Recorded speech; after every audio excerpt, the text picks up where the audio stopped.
Many truths are concealed not because they are forbidden, but because the eyes of most are untrained to perceive them. The world is clothed in a veil of forgetfulness, and beneath that veil are rivers flowing quietly, unseen by those who only glance at the surface. To begin speaking of what you were never told about Islam, we must first sit in stillness and let the noise of the marketplace fade from our ears. Only then can we hear the whisper that has always been calling us from the depths of our own being. The veil is heavy with centuries of misunderstanding. To some, Islam is a banner of conquest. To others, a prison of laws. To others, a foreign tongue recited by strangers. They see the surface of a book, but not the ink from which it was written. They hear the sound of the call, but not the silence from which it arises. What lies hidden is not a system of rule, but a remembrance of something the soul already knows, yet has forgotten. Forgetfulness is the root of estrangement. A man forgets where he came from and suddenly believes himself a stranger in the world.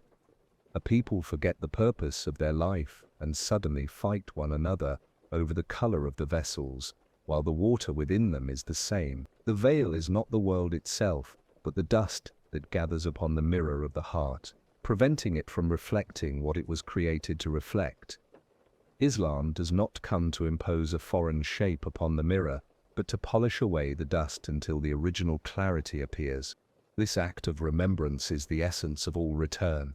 It is not the discovery of something new, but the reawakening of what was always present. When the heart remembers, it trembles, for it recognizes the call of its own origin. When the soul remembers, it softens, for it tastes again the sweetness of belonging. But when forgetfulness reigns, the soul hardens like dry earth that no longer drinks the rain. To remember is to let the rain fall again. Islam whispers through its very name the invitation to this remembrance. It calls the human being to let go, not into emptiness, but into the fullness that lies behind the veil. The surrender it speaks of is not surrender to another's power, but surrender of the illusion that we are cut off from the source. This surrender is the lifting of the veil, the awakening from the dream of separation. Yet this simple truth has been buried beneath centuries of noise, so that the word Islam is now heard as a call to division rather than a call to unity. The veil of forgetfulness is not only among those who hear from the outside, even those within who inherit the forms of Islam are not immune. Many prostrate without presence, many recite without tasting, many wear the garments without letting the fragrance of the inner garden touch their hearts. To carry the form without the spirit is another kind of forgetfulness, subtler yet more dangerous, for it convinces the one who has forgotten that he has remembered. To pierce the veil requires silence. It requires stepping away from the noise of the world and listening to the heart's secret language. The heart does not shout, it does not argue, it remembers. In its remembrance lies the unveiling, a soft dissolving of the clouds that obscure the sun. Once the veil is lifted, even for a moment, one sees that what was thought to be distant was always near, what was thought to be hidden was always shining. Those who have tasted this unveiling cannot fully describe it, for words are too narrow. They can only gesture, hint, cloak their meaning in symbols. They speak of light upon light, of a friend closer than the pulse, of a hidden treasure longing to be known. These are not tales of imagination, but reflections of reality glimpsed when the veil thins. To those still in forgetfulness, the words sound like poetry. To those who remember, they are descriptions of a home they once knew and longed to return to. Forgetfulness, however, is not an enemy, but a teacher. It is only by being lost that one learns the sweetness of finding the way. It is only by feeling the darkness that one cherishes the light. The veil itself is part of the journey, for without it there would be no longing, and without longing there would be no return. Islam does not abolish the veil instantly.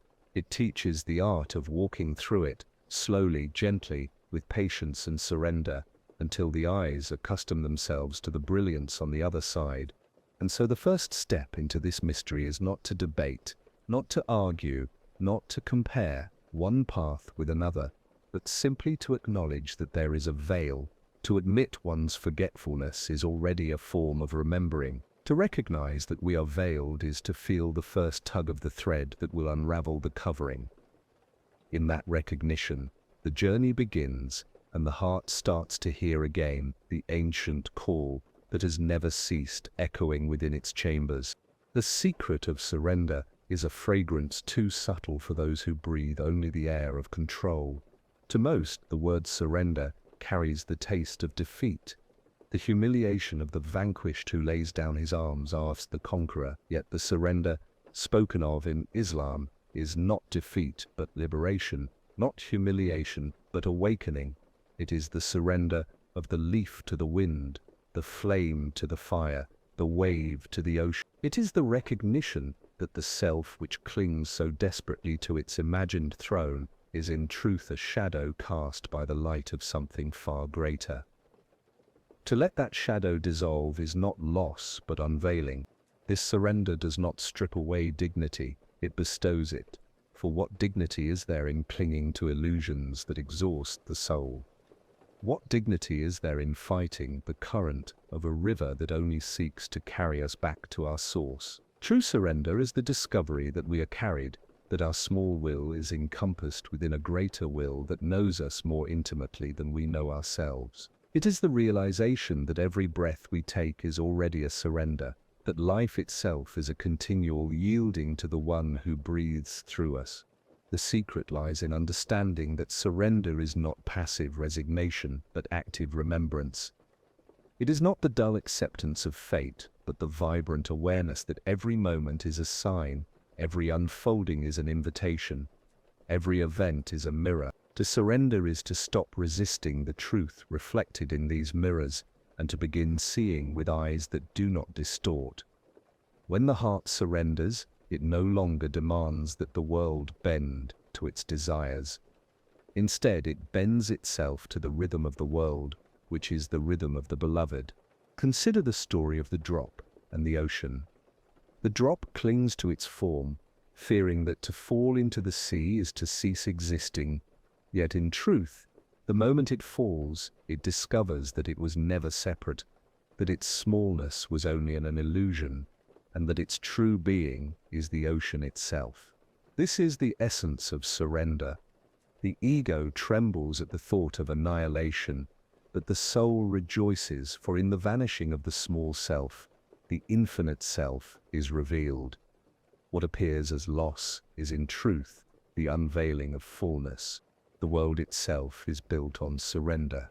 The stars surrender to their orbits, the trees surrender to the seasons, the seed surrenders to the soil, the child surrenders to the mother's embrace. All of creation lives in a rhythm of yielding, and it is only the human heart, drunk on the illusion of separateness, that resists.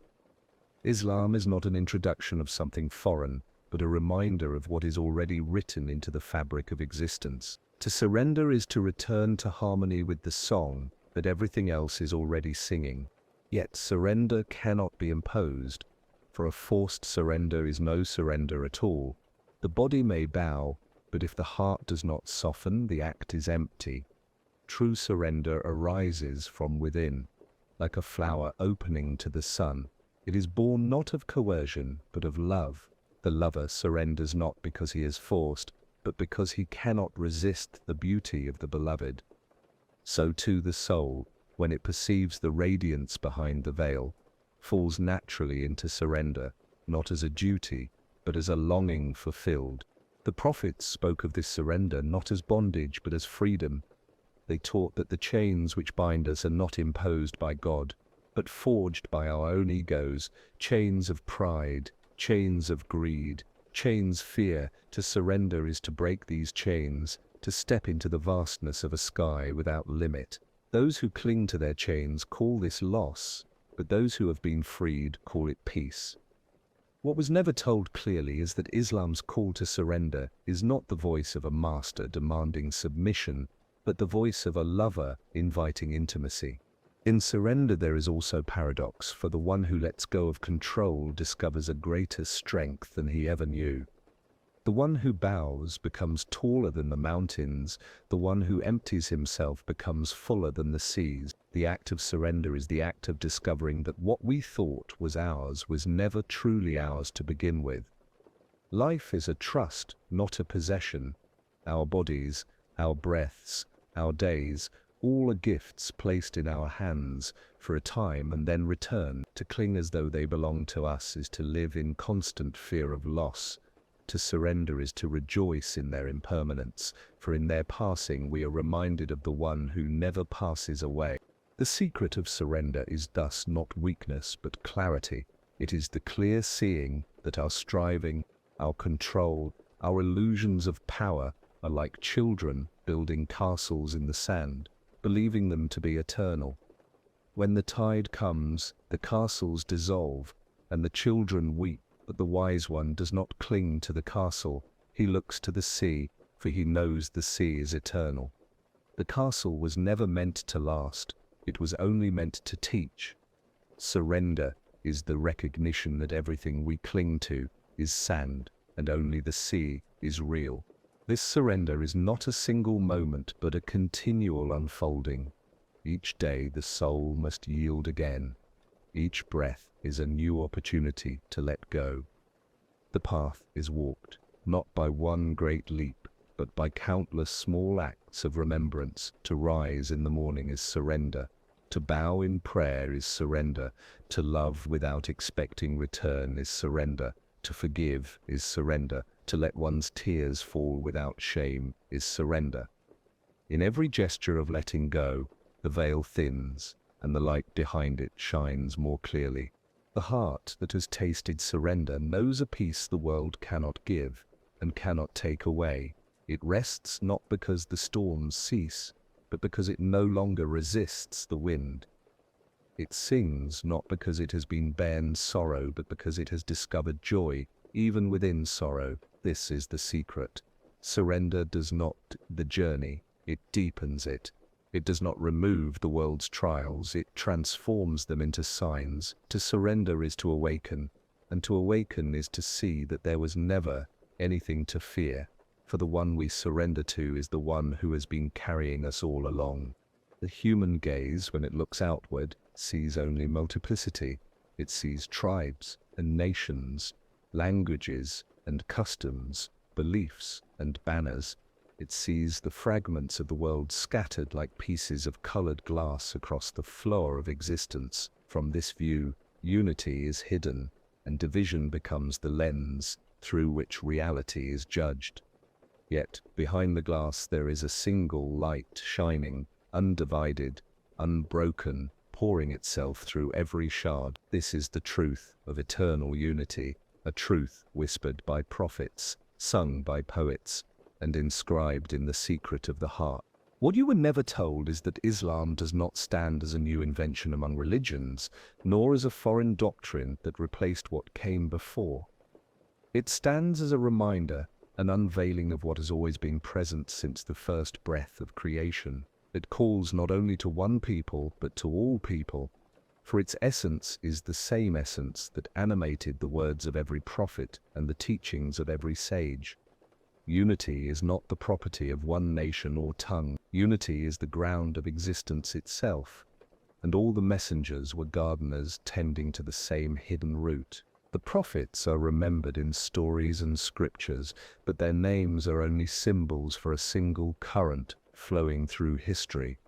Some are known by name: Noah, Abraham, Moses, Jesus, Muhammad, and countless others are unnamed, forgotten by time, but not forgotten by the one who sent them. Their tongues differed, their garments differed, their customs differed, yet their call was one: to turn back, to remember, to surrender to the unity that underlies all. The river that carries them is one, though its channels cut across many lands. Human beings, in their forgetfulness, often mistake the channel for the river. They cling to the outer form, defending it against others, forgetting that the water is the same. They argue over words, fight over rituals, and divide themselves into camps, while the essence slips through their fingers like clear water they refuse to drink. Islam's reminder is that the essence is one, and that to honor one prophet while denying another is to close one's eyes to the very light one claims to follow. For the light is indivisible, even if the lamps are many. The unity spoken of here is not only among prophets, but within creation itself. The heavens and the earth are woven from a single thread. The stars above and the dust beneath your feet are siblings, born from the same man. The tree, the bird, the mountain, the river, all are signs of the same reality. To see them as separate is to be deceived by the diversity of forms. To see them as expressions of one hidden essence is to awaken to unity. The Quran speaks of signs in the horizons and within the self, and these signs are countless. Each breath, each heartbeat, each drop of rain is a reminder of the indivisible truth flowing through all things. This unity is not uniformity. The one delights in diversity, just as a single light delights in casting 1,000 colors when it passes through a prism. The many tongues, cultures, and traditions of humanity are not obstacles to unity, but its adornments. The error lies not in diversity, but in mistaking diversity for division. The prophets never came to erase difference. They came to reveal the unity behind difference. Islam affirms this by declaring that every nation has been sent a messenger and that the light is not confined to one corner of the earth. To taste this unity is to experience the collapse of the walls we build around ourselves. The heart that awakens to unity no longer sees a stranger in the face of another. It no longer feels enmity when encountering a foreign tongue or a foreign creed. It recognizes the same breath animating all, the same light shining through every eye. This recognition is not achieved by force of intellect, but by surrender of the heart. The mind clings to distinctions. The heart sees through them. The eye of the heart perceives what the outward eye cannot, that the self and the other are but two waves rising and falling within one ocean. The unity of existence is not an abstraction, but a lived reality for those who taste it. When they bow in prayer, they do not bow alone. The whole of creation bows with them. When they breathe, they bathe with the forests and seas. When they remember, the stones and stars remember with them. This is why those who awaken to unity often speak with tenderness toward all beings, for they see no separation between themselves and the rest of creation. To harm another is to harm oneself. To forget another is to forget oneself. To love another is to love oneself in truth. What was never told clearly is that this unity is the heart of Islam's call, the secret that binds its outward forms. Without this recognition, the forms become shells, empty of life. With it, even the simplest act becomes luminous. Drinking water becomes a remembrance of the source. Greeting another becomes a celebration of the shared origin. Silence itself becomes a prayer. The unity transforms ordinary moments into reflections of eternity. Those who awaken to this unity often speak in paradox, for how can one explain that the many are one and the one is many? They say, I am the servant and I am the beloved. They say, I am nothing and I am everything. They say, wherever I turn, there is the face of the one. To the ordinary ear, such words sound confusing, but to the heart that has tasted, they are plain truth, spoken not from imagination, but from vision. Unity is eternal. Division is temporary. Nations rise and fall. Languages are born and die. Temples are built and crumble. But the unity that underlies them all remains unchanged. It was before us, it is with us, and it will be after us. To live in awareness of this unity is to live in harmony with the rhythm of creation. To forget it is to live in exile, even while standing in the homeland. Islam is the invitation to remember the homeland, to return to the unity that has always been our true dwelling. The heart is a chamber that contains worlds, though outwardly it appears no larger than a clenched fist. Within it lie deserts and oceans, mountains and gardens, storms and skies filled with stars. It is here, in this secret kingdom, that the song of remembrance is sung. Outwardly one may recite verses, bow and prostrate, but inwardly the heart carries its own liturgy, its own hidden music which rises not from the tongue, but from the soul itself. This song is older than the body, older than the world, older even than the heavens, for it began when the Creator asked the souls, "Am I not your Lord?" And they answered with a single voice, "Yes, indeed." That echo still lingers in the heart, like a distant melody we have forgotten, yet feel whenever silence gathers around us. The outward forms of worship are like instruments, and the heart is the musician. If the heart is silent, the instrument makes only empty sound. If the heart is awake, the instrument becomes alive, and the music it produces carries the listener beyond the visible into the hidden. Prayer, fasting, remembrance, giving, all these are notes of the same composition, but the song is not complete unless the heart joins in. Without the heart, the body moves but does not soar.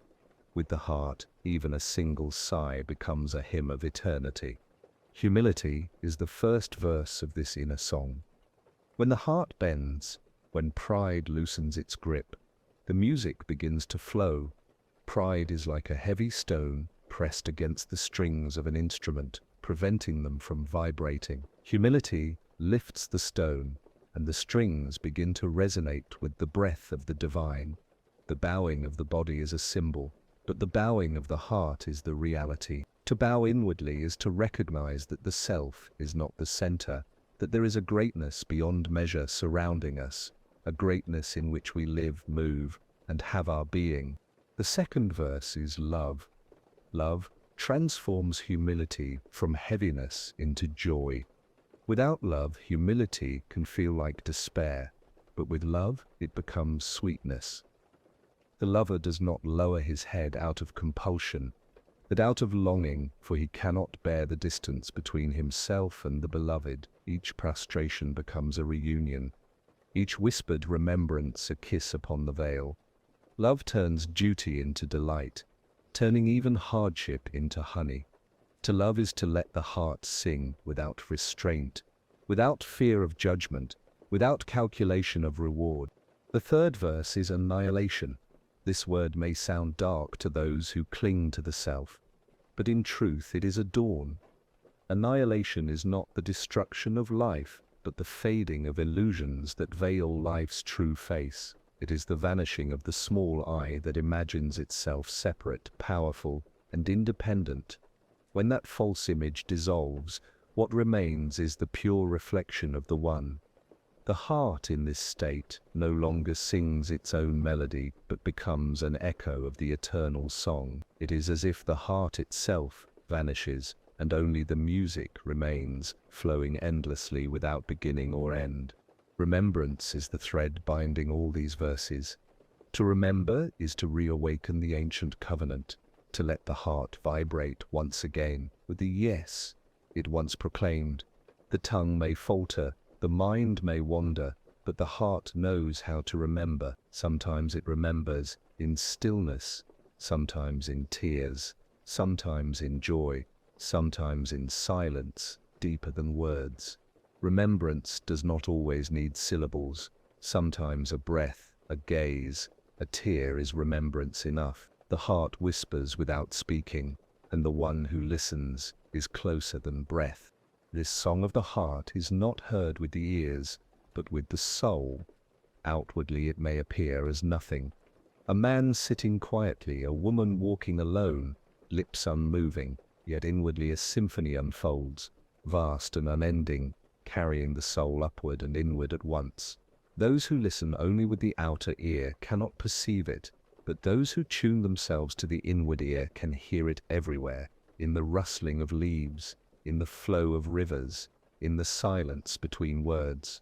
The world itself becomes an orchestra, and the heart its conductor.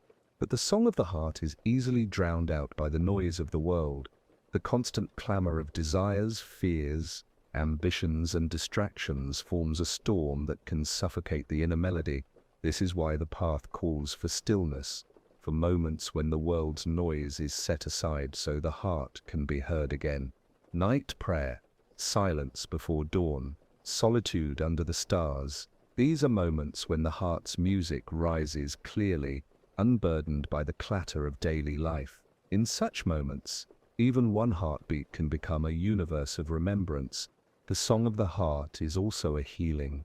Many carry wounds unseen by others, fractures of the soul that no medicine can reach. The song does not erase the wounds, but it transforms them. The wound becomes a doorway through which the light enters. The crack becomes the opening through which the fragrance escapes. Tears shed in prayer are not signs of weakness, but signs of the heart softening, breaking open, so that the song can flow freely. In this way, sorrow becomes part of the melody, and grief becomes harmony to joy.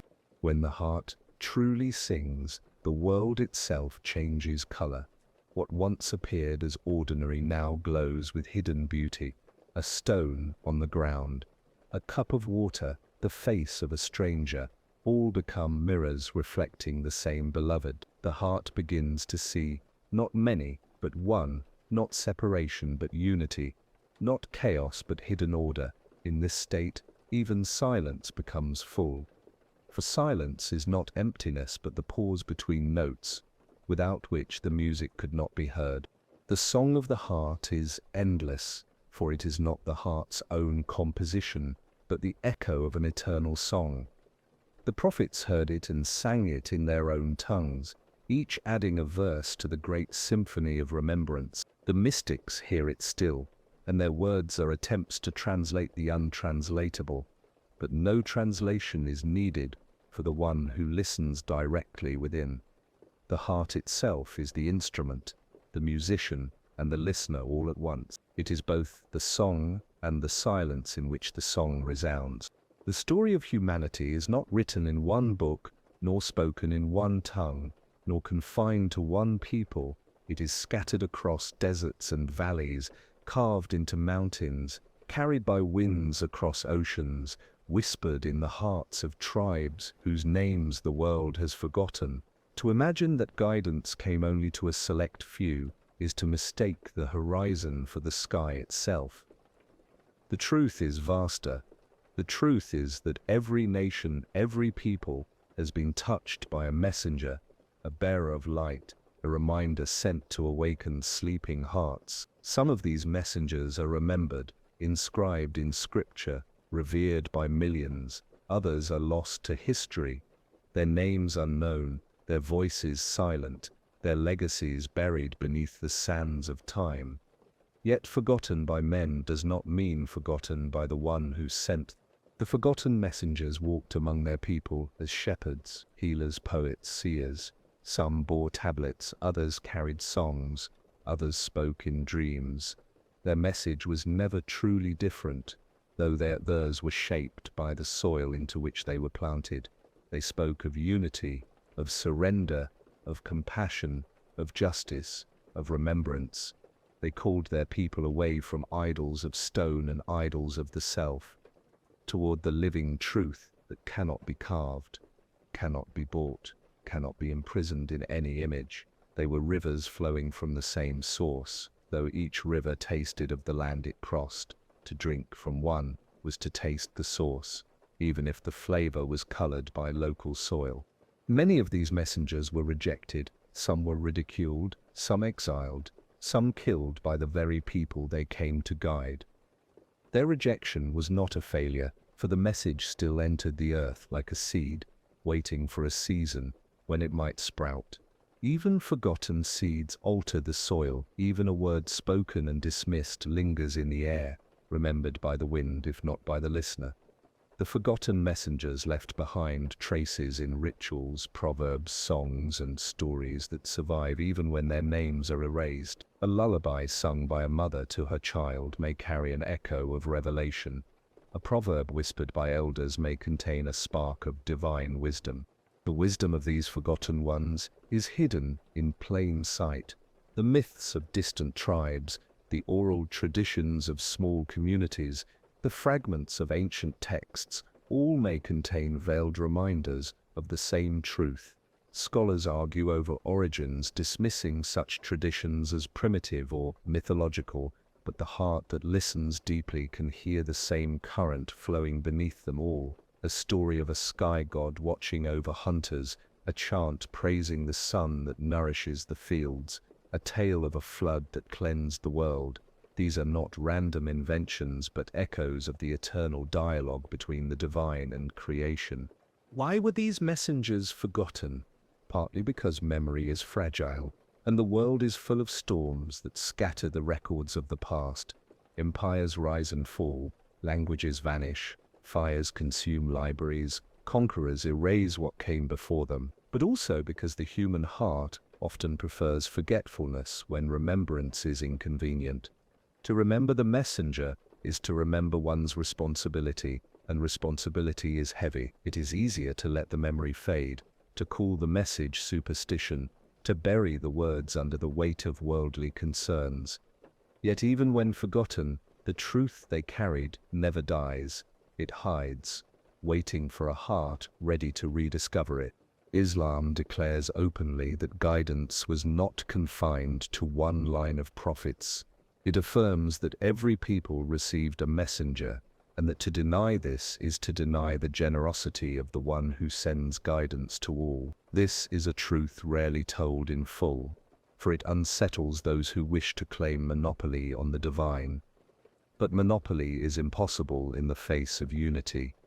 The sun does not shine on one valley and refuse another. The rain does not choose which field to bless. Guidance, like light and rain, is universal, flowing wherever souls thirst for it. To reflect on the forgotten messengers is to expand the circle of belonging. It means that no people are strangers to the divine. No culture is without a trace of revelation. The nomad in the desert, the fisherman on distant coasts, the hunter in the forest, the farmer in the plains, all have been addressed, all have been called. To honor this is to walk humbly, to listen with openness, to recognize that truth may appear in places we least expect. The garment may be unfamiliar, the language foreign, the symbols strange, yet the essence shines through. The forgotten messengers remind us that no one holds exclusive ownership over truth. There is also a lesson in the forgetting itself. To forget is part of being human, but to seek remembrance is part of being alive.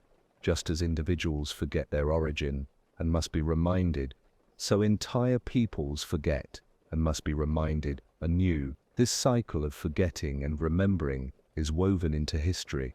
The forgotten messengers are not lost in vain. Their work becomes the soil in which later reminders take root. What one generation discards, another rediscovers. What one people ignores, another treasures. In this way, the river of guidance never dries, even if one of its channels becomes hidden beneath the earth. To contemplate the forgotten messengers is to soften the heart toward others. It prevents arrogance, the arrogance of believing that truth belongs only to us, that revelation is a privilege denied to others. Arrogance builds walls, but humility builds bridges.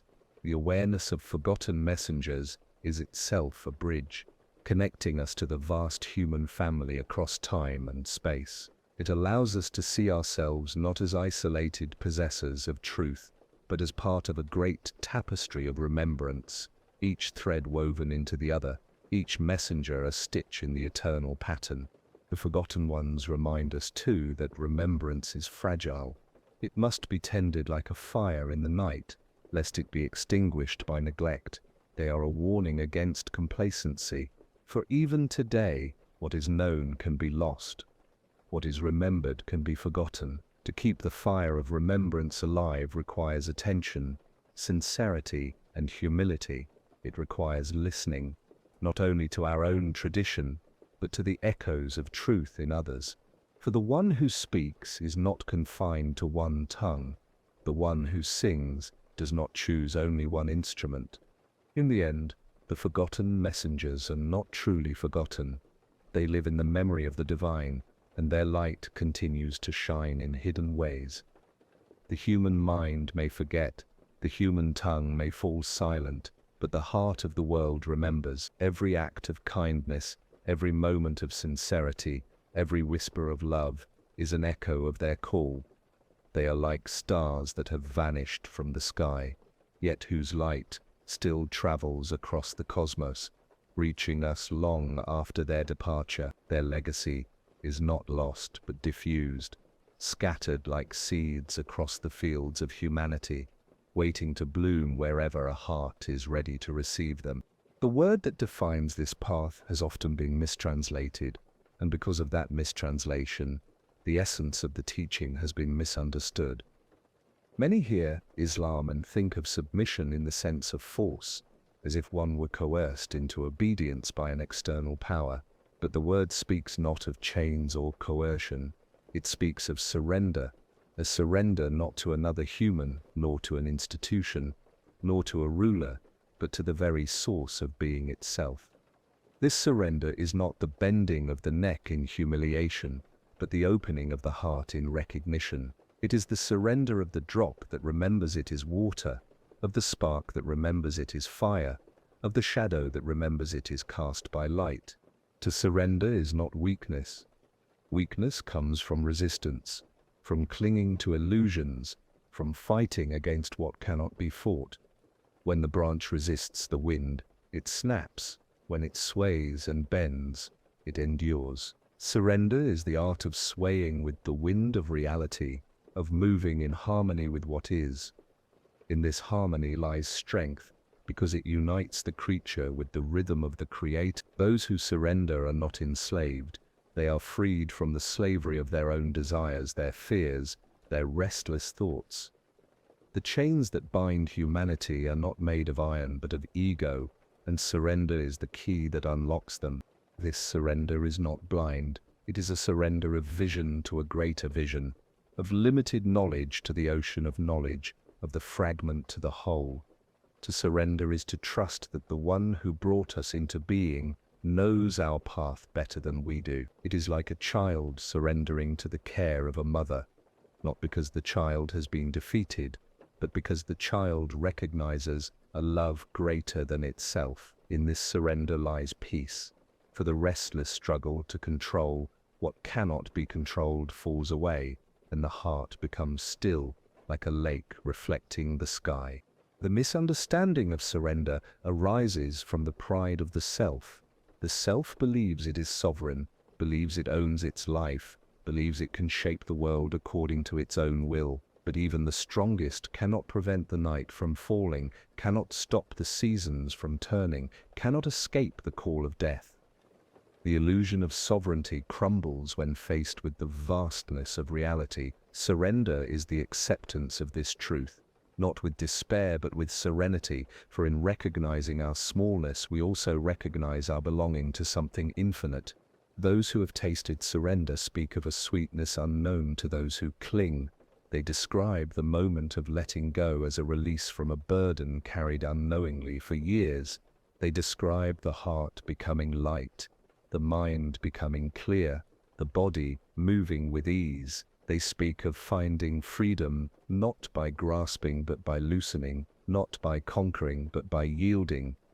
This is the paradox of surrender. By giving up what was never ours to control, we inherit a peace that cannot be taken away. The path of surrender is not one of passivity. It does not mean abandoning effort or sitting idly while the world turns.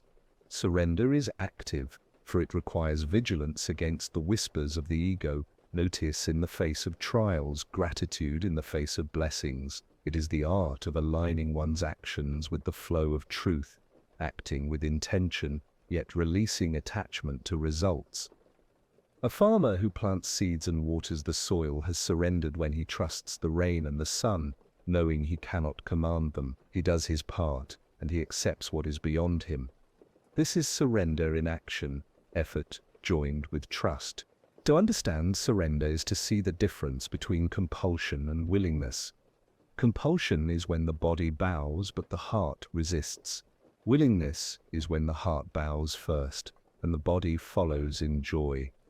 True surrender is willingness. It is the bowing of the heart before the bowing of the head. It is the remembrance that we belong, not to ourselves, but to the One who fashioned us from dust and breathed into us His Spirit. In that remembrance, the act of bowing becomes not a burden but a blessing, not an obligation but a release. Surrender is also the bridge between fear and love. Those who know only fear bow in dread, trembling at punishment, imagining the divine as a tyrant who demands obedience. But when surrender is entered into with love, fear dissolves into intimacy. The one who loves does not obey because of threat, but because of longing. The lover surrenders willingly, joyfully, knowing that union is found in letting go of self. This is the highest form of surrender, not compelled by fear, but drawn by love. In that love, surrender becomes a song, a dance, a flame that consumes separation. The world resists surrender because it worships autonomy. It teaches that freedom lies in doing whatever one desires, in following one's impulses without restraint, but desire is a restless master, always demanding more, never satisfied. To surrender to desire is to be enslaved by it. True freedom lies not in following every whim, but in being free from their tyranny. The one who surrenders to the source is free from all lesser chains, free from the endless pursuit of satisfaction in things that cannot satisfy. This freedom is unknown to the world, but it is the deepest freedom of all. When the heart learns surrender, it begins to see everything differently. Every event, whether joyful or painful, becomes a sign, a reminder, a whisper from the beloved. Success does not intoxicate, failure does not devastate, for both are seen as movements of a greater wisdom. The surrendered one walks lightly, with humility and patience, knowing that the path is guided. Even in hardship, there is trust. Even in loss, there is gratitude. Even in death, there is peace. For death itself is another form of surrender, the final bow before the eternal. To live without surrender is to live in constant struggle, like a swimmer thrashing against the current, exhausting himself and sinking deeper. To live in surrender is to float upon the current, carried effortlessly toward the ocean. The current does not destroy, it delivers. The ocean does not consume, it embraces. Surrender is the recognition that we were never separate from the current, never apart from the ocean, but always flowing within it. To resist is illusion, to surrender is awakening, and when the awakening comes, the drop knows itself as water, and in that knowing, it rests. The light that shines through Islam has always been both outer and inner, manifest and hidden. The outer is the form, the structure, the practices that shape daily life. It is the rhythm of prayer, the discipline of fasting, the generosity of giving, the pilgrimage that ties the body to sacred places.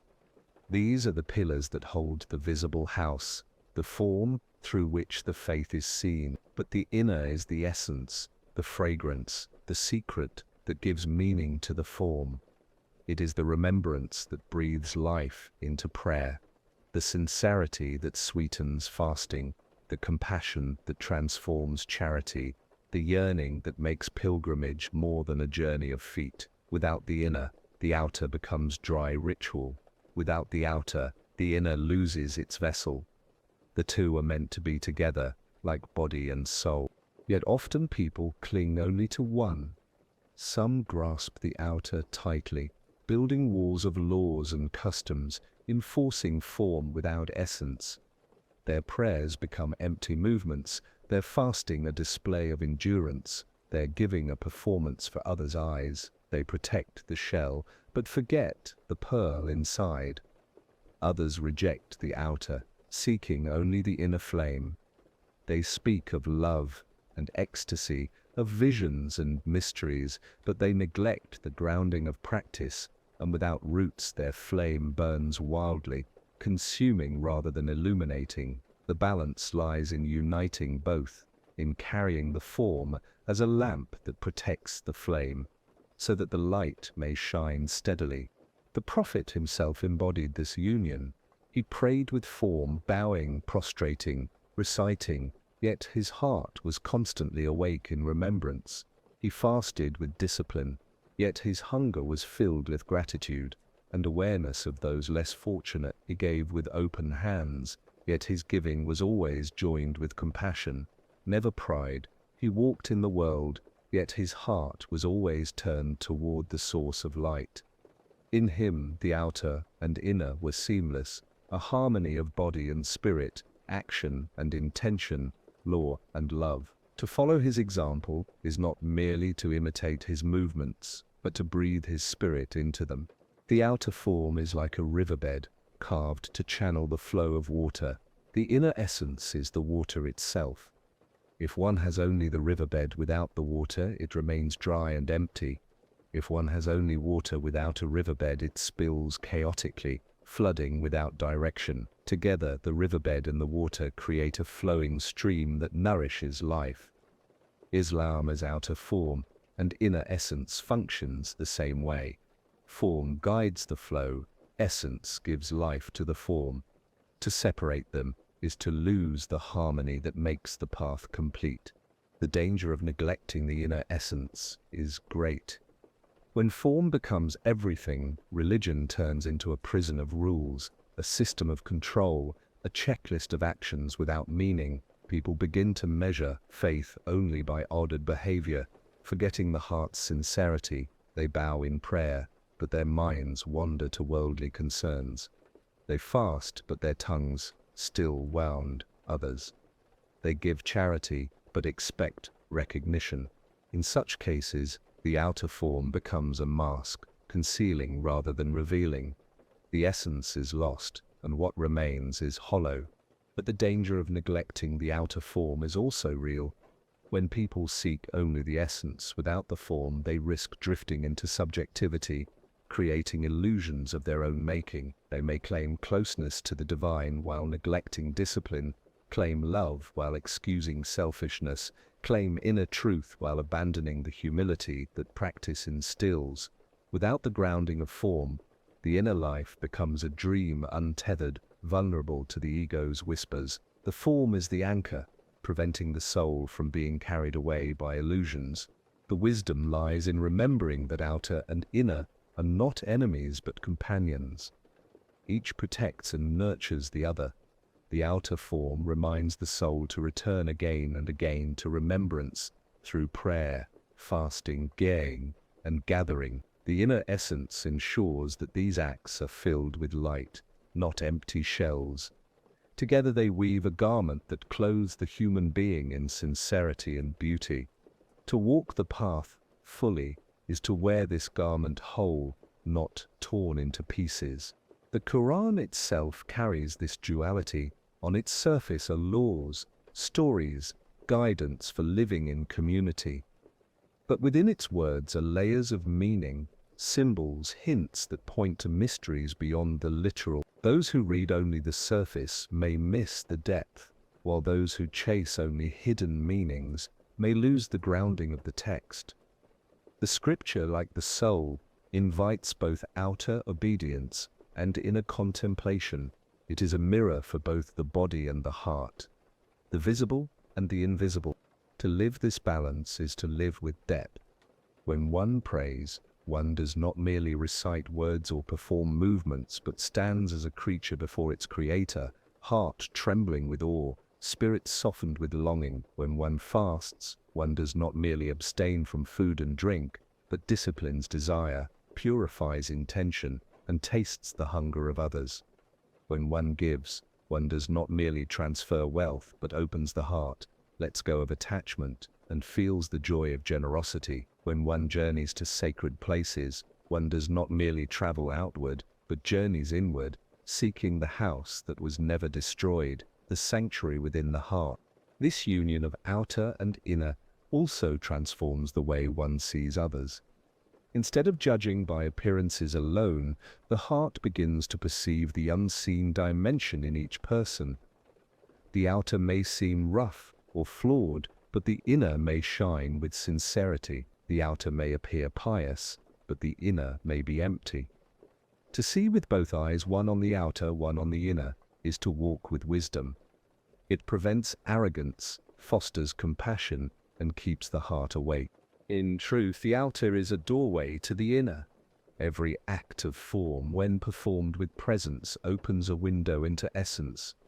Bowing leads to humility, fasting awakens gratitude, giving kindles compassion, pilgrimage stirs longing. Each is a ritual of remembrance, not an end in itself, but a means to unveil the deeper truth.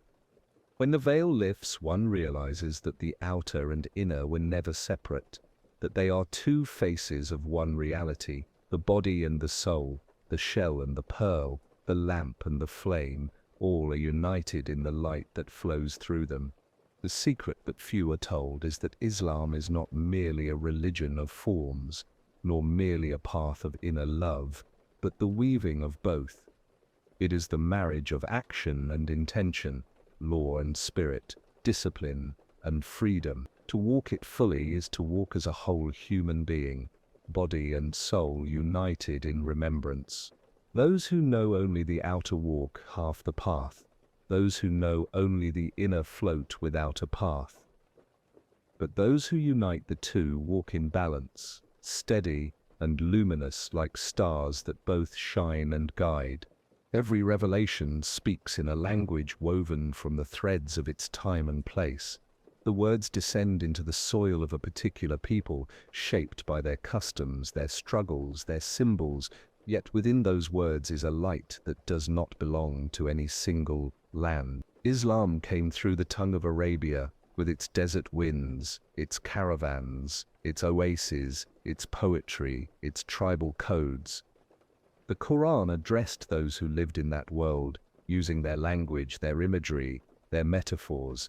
But though the form was Arab, the essence was universal. Just as water takes the shape of the vessel into which it is poured yet remains water, the revelation took the shape of an Arab vessel, while carrying a message for all of humanity.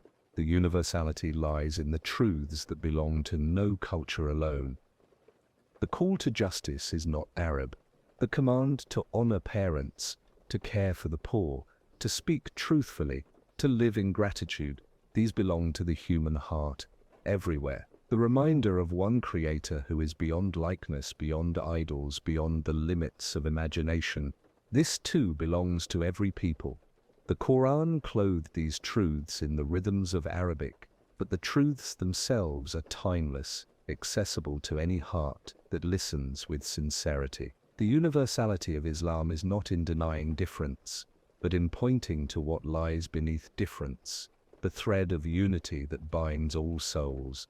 To see the universality, one must look beyond the garment of words to the body of meaning.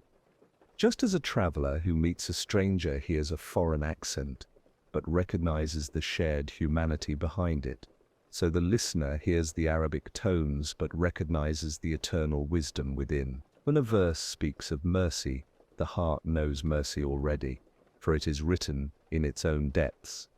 When a verse speaks of patience, the soul feels its truth, for it has tasted trials. When a verse speaks of light, the inner eye stirs, for it remembers a brightness it once knew. The scripture is both external voice and internal echo, awakening what the soul already carries.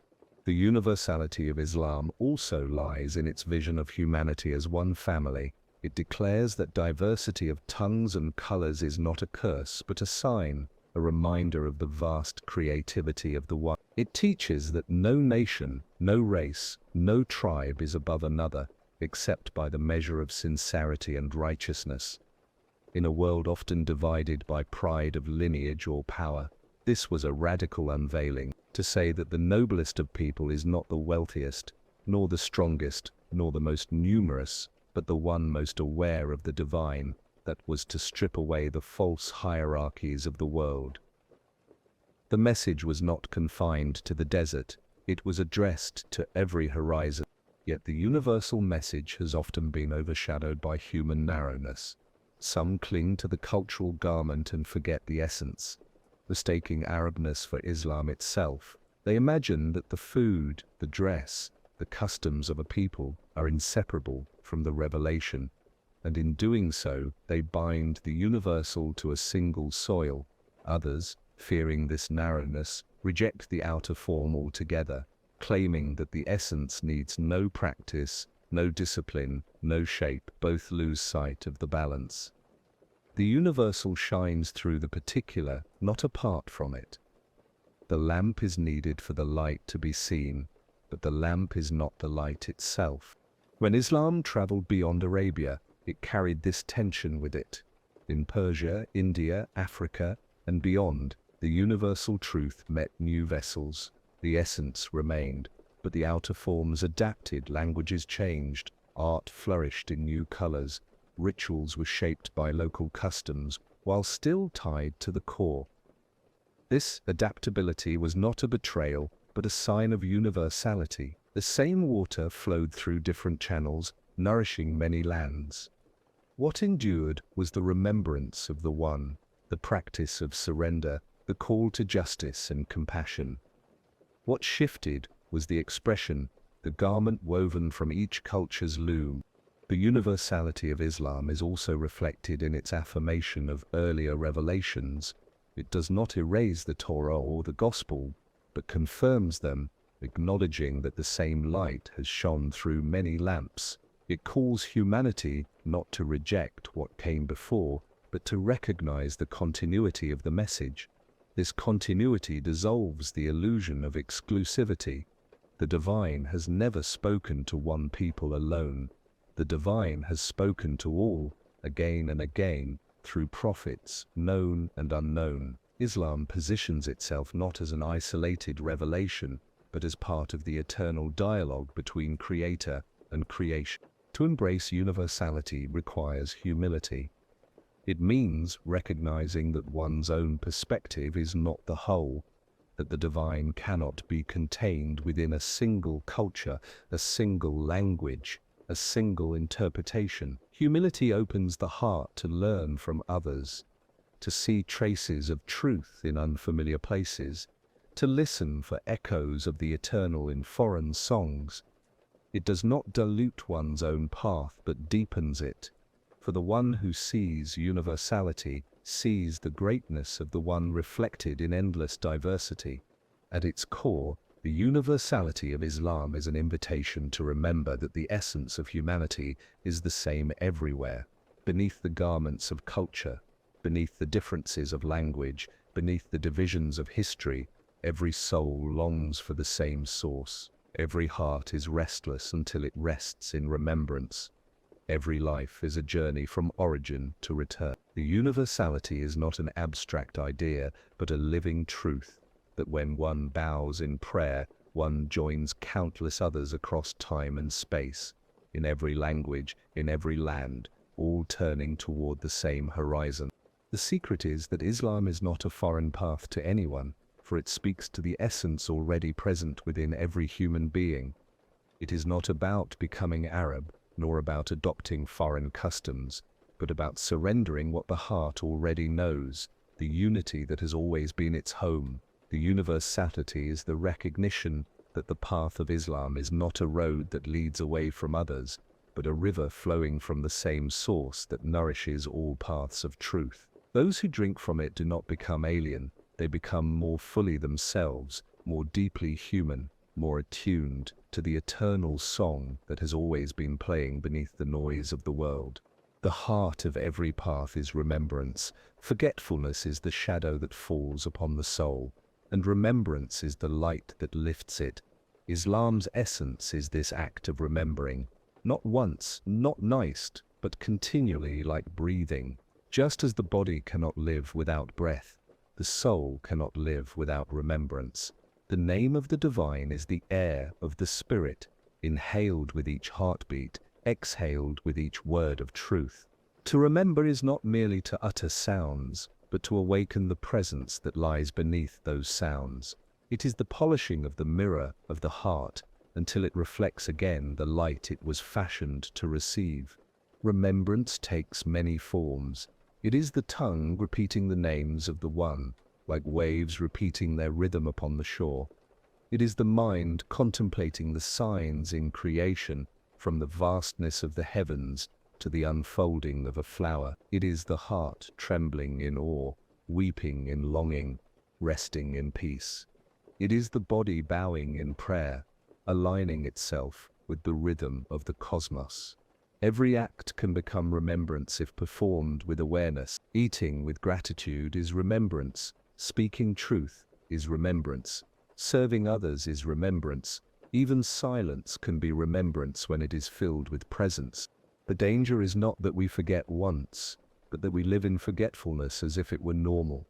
Forgetfulness is like a fog that slowly thickens until one no longer sees the path, no longer feels the warmth of the sun. One may still perform actions, still speak words, but the essence is absent. The Quran speaks of those who move about the earth, but are as if asleep, those whose hearts are veiled though their eyes are open. Their forgetfulness is not mere neglect, but a state of being, a distance from their own origin. Remembrance, then, is not optional ornament, but the very core of life. It is the rope that ties the soul to its source. Without it, one drifts, tossed by the winds of desire and fear. With it, one becomes anchored, steady amidst storms. The prophet compared the one who remembers to the living and the one who forgets to the dead. This is not metaphor only, but reality. The one who forgets lives as if cut off from the source of life itself, while the one who remembers is continually renewed, drinking from the fountain of eternity. There are degrees of remembrance. At first it is effort, the tongue repeating, the mind struggling to focus, the heart distracted. This is like striking flint against stone, creating sparks with persistence. Sparks kindle a flame. The remembrance begins to enter the heart, shaping thought, softening character. Anger cools, greed loosens, compassion grows. The flame warms the soul, and the one who remembers begins to see differently, to hear differently, to live differently. Finally, remembrance becomes natural, effortless, like breathing. The flame becomes a light that never goes out, illuminating every moment. This is the remembrance of presence, when the heart is never absent from the one. The forms of remembrance are many, yet all return to the same root. Some repeat the sacred names aloud, filling the air with rhythm. Some recite scripture, letting its words echo in the heart. Some soothe in silence, focusing on breath, letting each inhale and exhale carry the name unspoken. Some remember through service, turning every act of kindness into a prayer. There is no single form for all, for the path is as diverse as creation itself. What matters is not the outer shape, but the inner presence. A tongue can recite endlessly while the heart remains asleep, and silence can speak more loudly than 1,000 words if filled with awareness. The sweetness of remembrance is that it transforms even the ordinary into sacred. Walking becomes a journey toward the beloved. Working becomes an offering. Resting becomes trust. The one who remembers lives in two worlds at once, outwardly in the marketplace, inwardly in the sanctuary. This is the secret that few are told, that remembrance does not belong only to mosques or monasteries, but to every breath. The world itself becomes a mosque when the heart is awake. Every place becomes holy ground, every moment a prayer. But remembrance is also struggle, for the ego resists it. The self is restless, distracted, drawn to noise, forgetful by nature. To remember requires discipline, patience, perseverance. It requires turning again and again toward the source, even when the mind wanders, even when the heart feels dry. The discipline of daily prayer is a mercy in this regard, for it interrupts the flow of forgetfulness, calling the soul back to remembrance again and again. Like the striking of a bell, throughout the day, it awakens what was drifting into sleep. Remembrance is also protection. In a world filled with temptations, illusions, and storms, the one who remembers walks with armor. The whispers of fear and desire lose their grip, for the heart is anchored. Trials still come, pain still exists, but the one who remembers does not collapse. Instead, remembrance transforms suffering into closeness, loss into longing, hardship into purification. The remembrance does not erase difficulty, but gives it meaning, turning even wounds into windows. The highest remembrance is not merely speaking of the One, but seeing the One in all things. To look upon creation and see only forms is to remain in partial forgetfulness. To look upon creation and see the signs, see the Creator, is to live in remembrance continually. A tree is not only wood and leaves, but a verse written in green. The sky is not only air and clouds, but a vast scripture of light. Every face is not only flesh and bone, but a mirror of the breath that gave it life. To remember in this way is to live in constant unveiling, where nothing is separate, nothing is empty, everything is filled with presence. The secret few are told is that remembrance is not merely an act we perform, but our very essence. The soul itself was created to remember, and every act of forgetfulness is a departure from its nature. When we remember, we do not add something new, but return to what we already are. We remember that we were never alone, that the One has always been nearer than our own pulse. In that remembrance, the soul finds peace, for it has come home, and the home it returns to is not far, not hidden, not lost. It is within, waiting for the veil of forgetfulness to lift, waiting for the heart to awaken, waiting for the eternal name to be spoken once more in the silence of the soul. To walk the path of Islam is to walk between two horizons, fear and hope. Fear is the awareness of the majesty of the One, the trembling before the infinite power that sustains and judges all. Hope is the awareness of the mercy of the One, the trust in the compassion that forgives and embraces. Without fear, the soul becomes heedless, wandering into arrogance and indulgence. Without hope, the soul falls into despair, drowning in its own weakness. Together, fear and hope form the wings by which the believer flies. With only one wing, one cannot rise. With both, one ascends toward balance. Fear is not terror in the sense of panic or despair. It is awe, reverence, the trembling of a creature before its creator. It is the recognition of our smallness, our dependence, our fragility. The mountains crumble, the stars fade, the seas dry, yet the command of the One remains. To feel this is to feel fear, not fear that paralyzes, but fear that awakens. It is the fear of losing the thread that ties us to our origin, the fear of being veiled from the light. Such fear is not a curse, but a gift, for it guards the heart from arrogance, reminding it of its true scale in the vastness of existence. Hope, on the other hand, is the fragrance of mercy. It is the trust that no sin is too great to be forgiven, no heart too broken to be healed, no soul too lost to be found.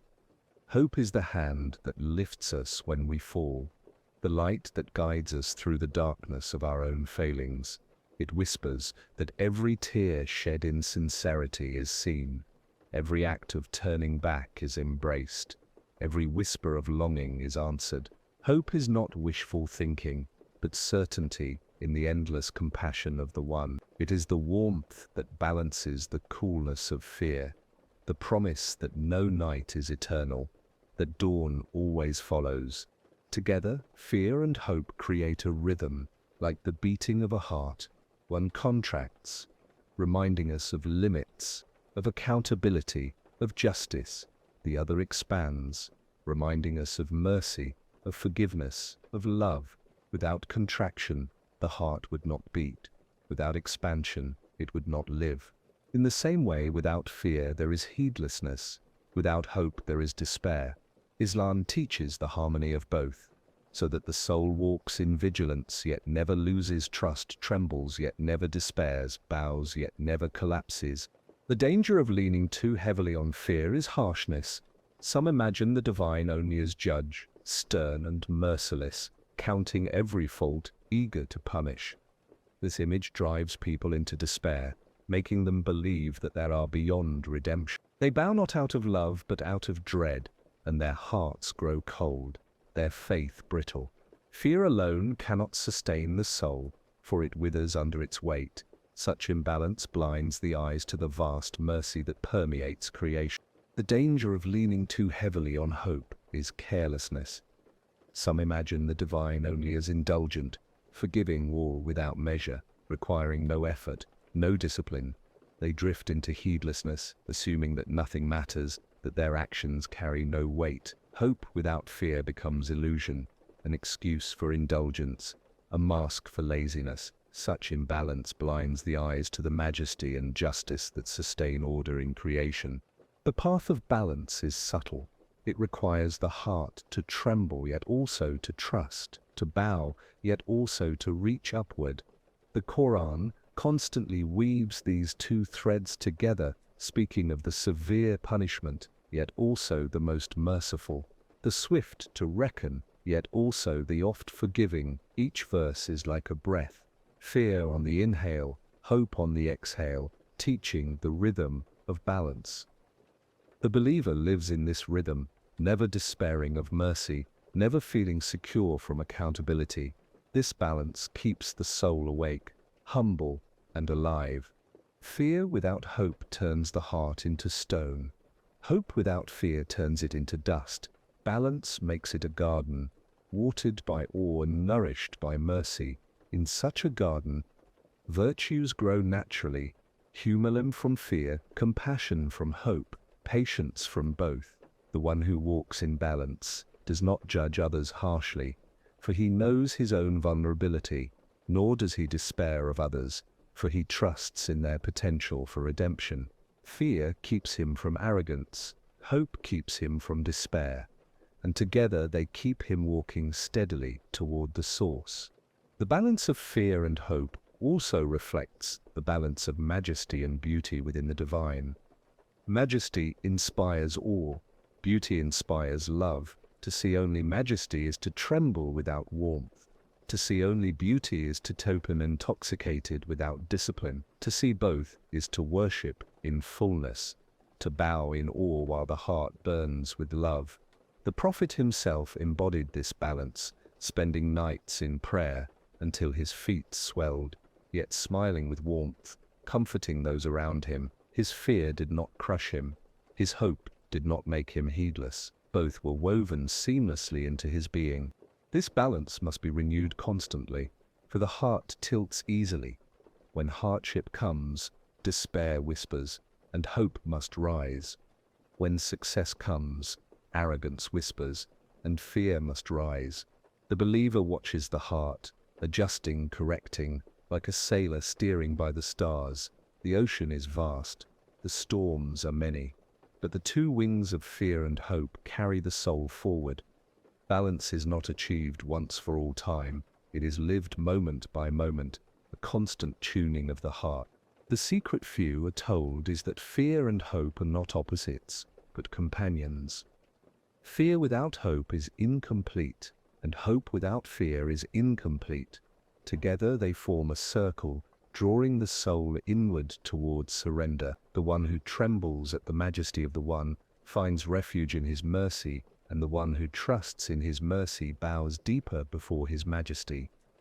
In this circle the soul finds peace, for it is held by both strength and tenderness, justice and compassion, distance and intimacy. To walk between fear and hope is to walk the middle path, steady, balanced, and luminous, guided by the wings that carry it home.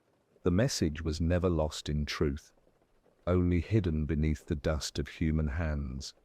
Every revelation descends like clear water, pure and untainted, but as it flows into the valleys of time, it gathers the seeds of pride, ambition, and conflict. The essence remains untouched at its source, yet the eyes that look upon it sometimes fail to see its clarity. This is what has happened with Islam in many hearts and minds. The light is present, but veiled. The flame is burning, but concealed under ashes. What was meant as a healing for the soul has been turned by forgetfulness and distortion into a banner for division. The lost message is not about rules forgotten or rituals abandoned, but about essence concealed. The heart of Islam is peace, surrender, nearness to the beloved, yet what often remains visible are only disputes, laws and arguments. The human tendency to grasp, to control, to define, has taken what was fluid and made it rigid, taken what was meant to open hearts and turned it into a weapon in the hands of pride. When religion becomes a tool for power, it ceases to serve its original purpose, which is to awaken the soul and guide it back to its source. History is filled with struggles carried out in the name of God, yet the essence of the message was mercy. The prophet was sent as a mercy to the worlds, not as a tyrant to the nations.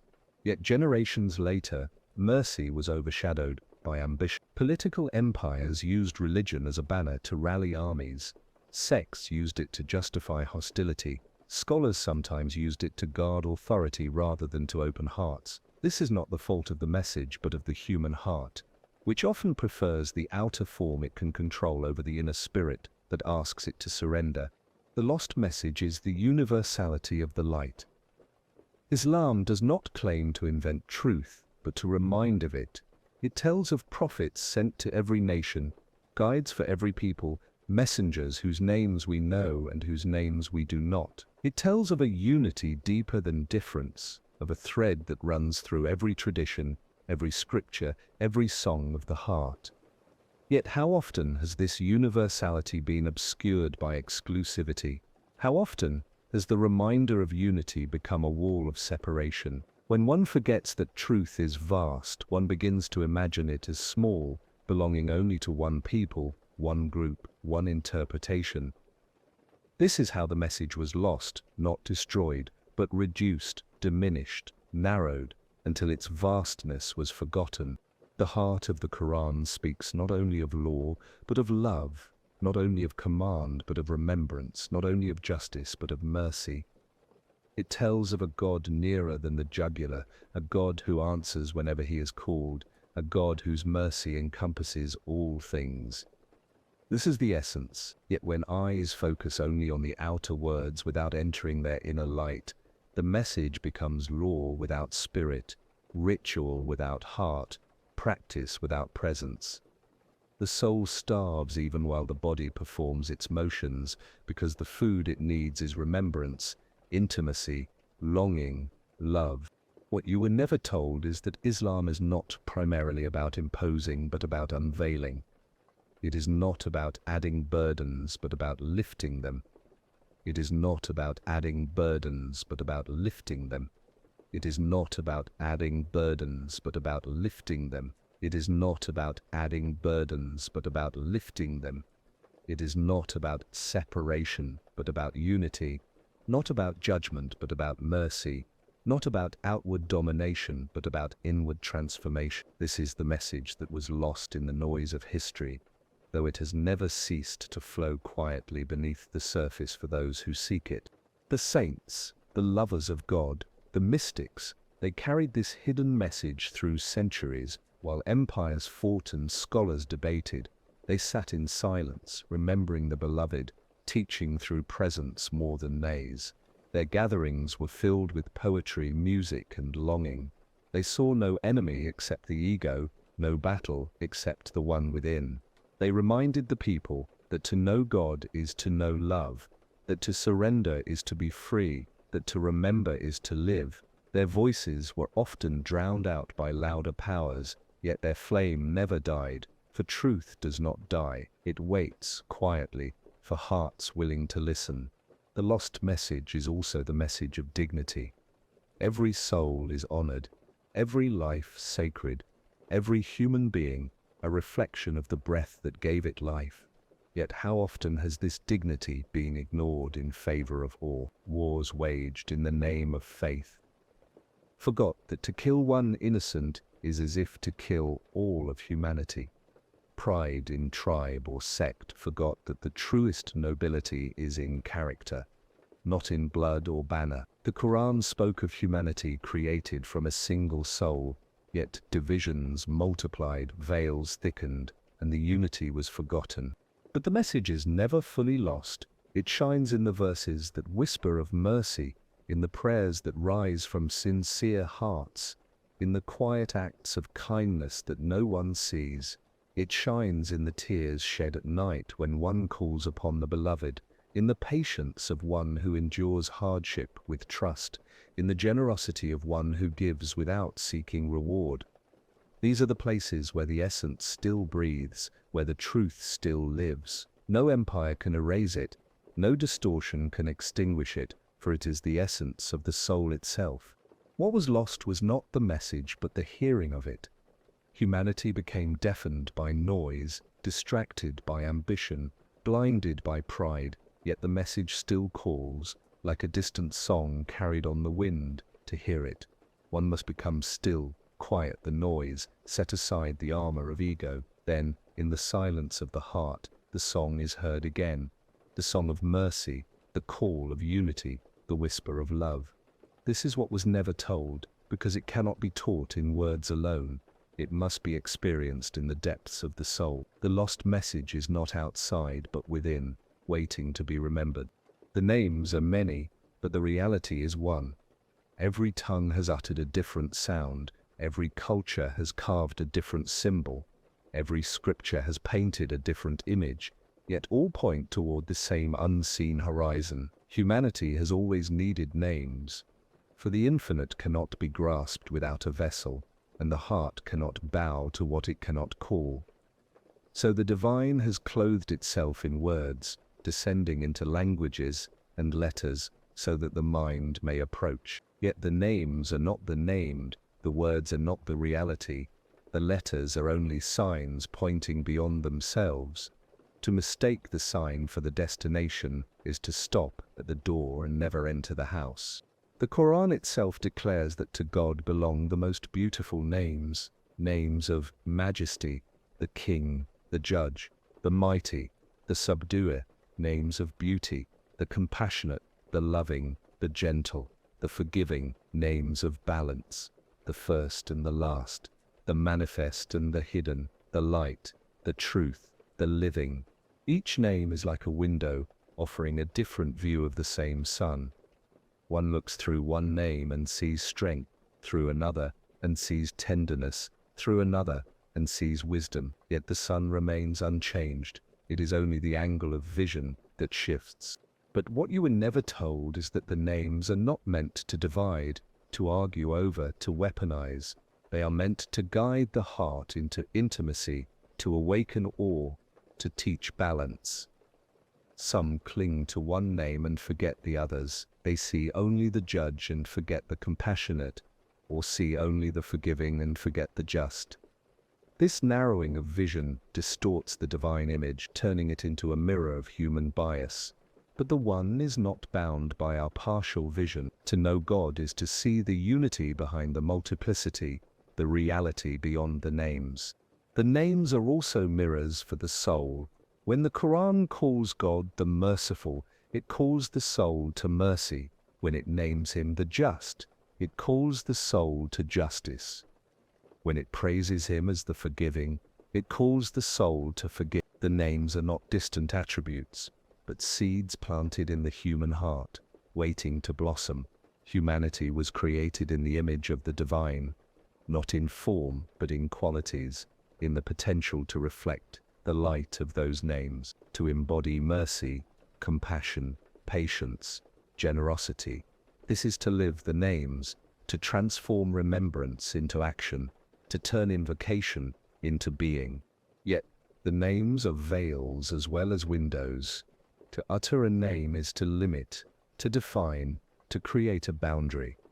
The reality itself has no boundary, no definition, no limit. The names guide us closer, but beyond them lies the silence where words fall away. The mystics have always known this, that the highest knowledge is not in speech, but in silence, not in description, but in direct presence. To know the name beyond names is to stand in awe, speechless, annihilated in the light. This is the secret of the door beyond names. Every tradition has its names, and each set of names carries truths. Some call him Father, others call him Friend. Still others call him the Great Spirit, the Source, the One. The outer forms differ, but the inner reality is the same. To argue over names is like sailors arguing over which word for sea is true, while the waves wash over them all. The sea does not change by what we call it. Its salt, depth, its power, its vastness remain. What matters is not the syllable, but the surrender to its immensity. In the same way, the divine is not diminished or increased by what we call him. Whether one whispers Allah, Elohim, God, or any other name, the reality remains. What matters is the heart behind the call, the sincerity, the longing. The name is the key, but it is the turning of the key that opens the door. If one clings to the key but never opens, the door remains shut. If one argues about whose key is better, one remains outside. Only those who turn the key, who enter in humility, who step through the doorway, taste the reality beyond names. To walk through that door is to enter a space where distinctions dissolve. There is no Jew, no Christian, no Muslim, no Hindu, no Buddhist, no seeker by any other name. There is only the lover and the beloved, the drop and the ocean, the spark and the flame. In that space, every name is true, because every name falls silent, overwhelmed by the reality that surpasses them all. This is what you were never told, for words cannot capture it, and doctrines cannot contain it. It is not taught but unveiled, not spoken but tasted. The names are necessary for the path, but they are not the destination. They are lanterns in the night. But when the sun rises, lanterns are no longer needed. To cling to the lantern when the sun has risen is to miss the light. To cling to the name without seeking the named is to circle endlessly around the door without entering. The true seeker uses the names as stepping stones but does not stop upon them. He passes through, guided by their light, until he reaches the silence where only presence remains. And yet the names return, for the heart cannot live without them.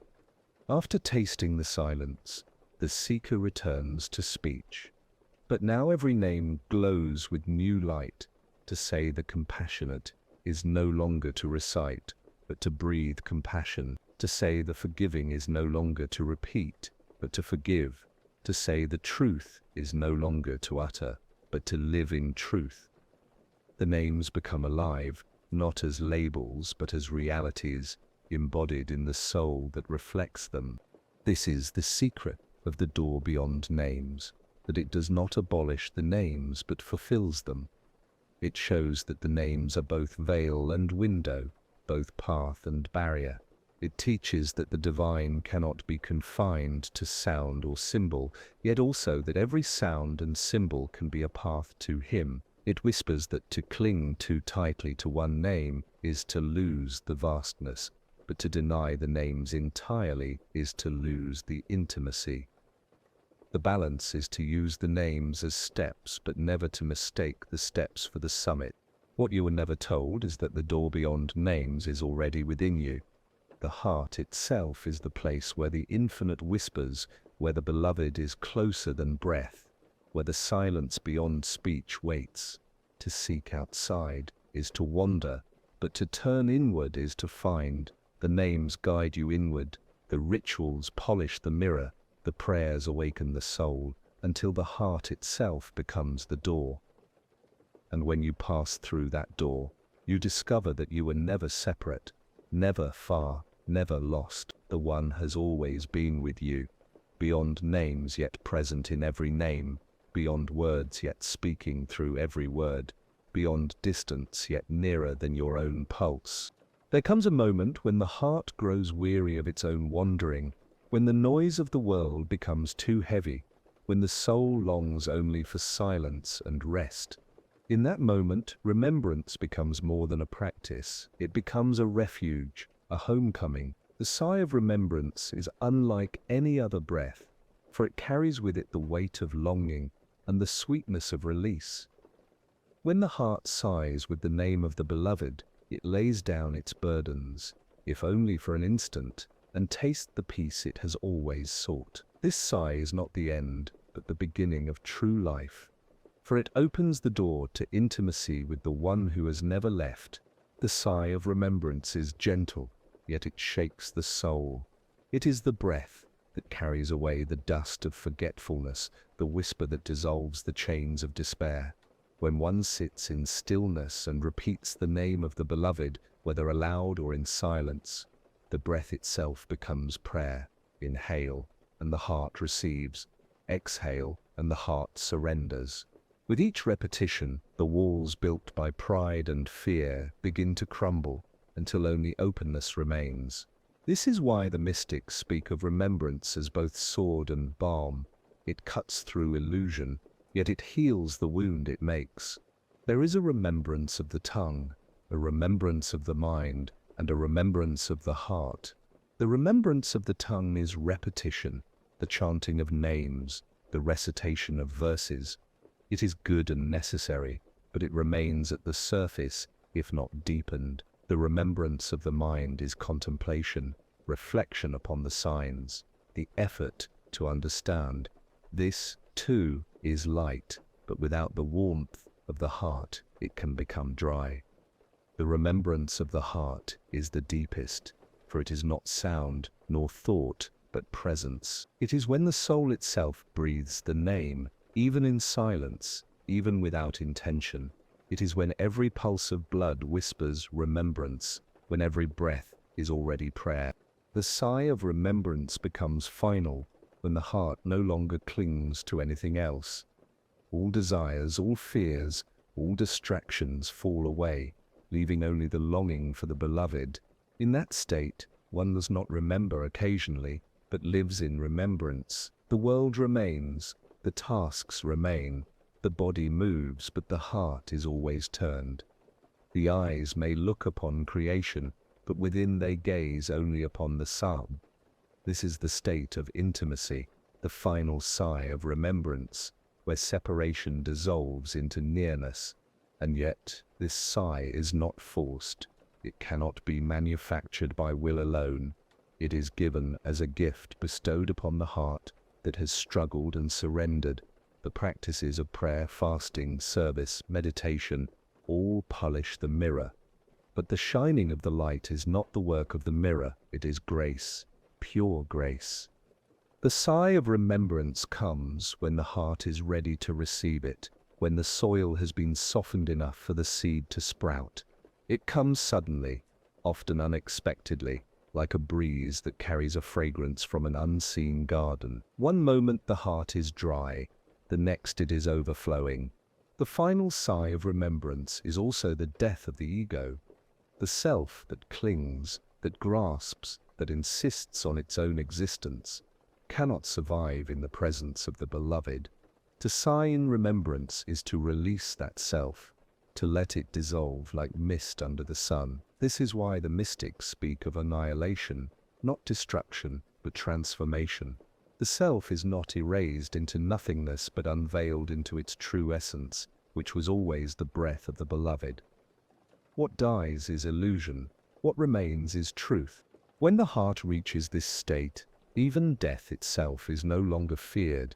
Death becomes only another sigh of remembrance, the final exhale that returns the soul to its source.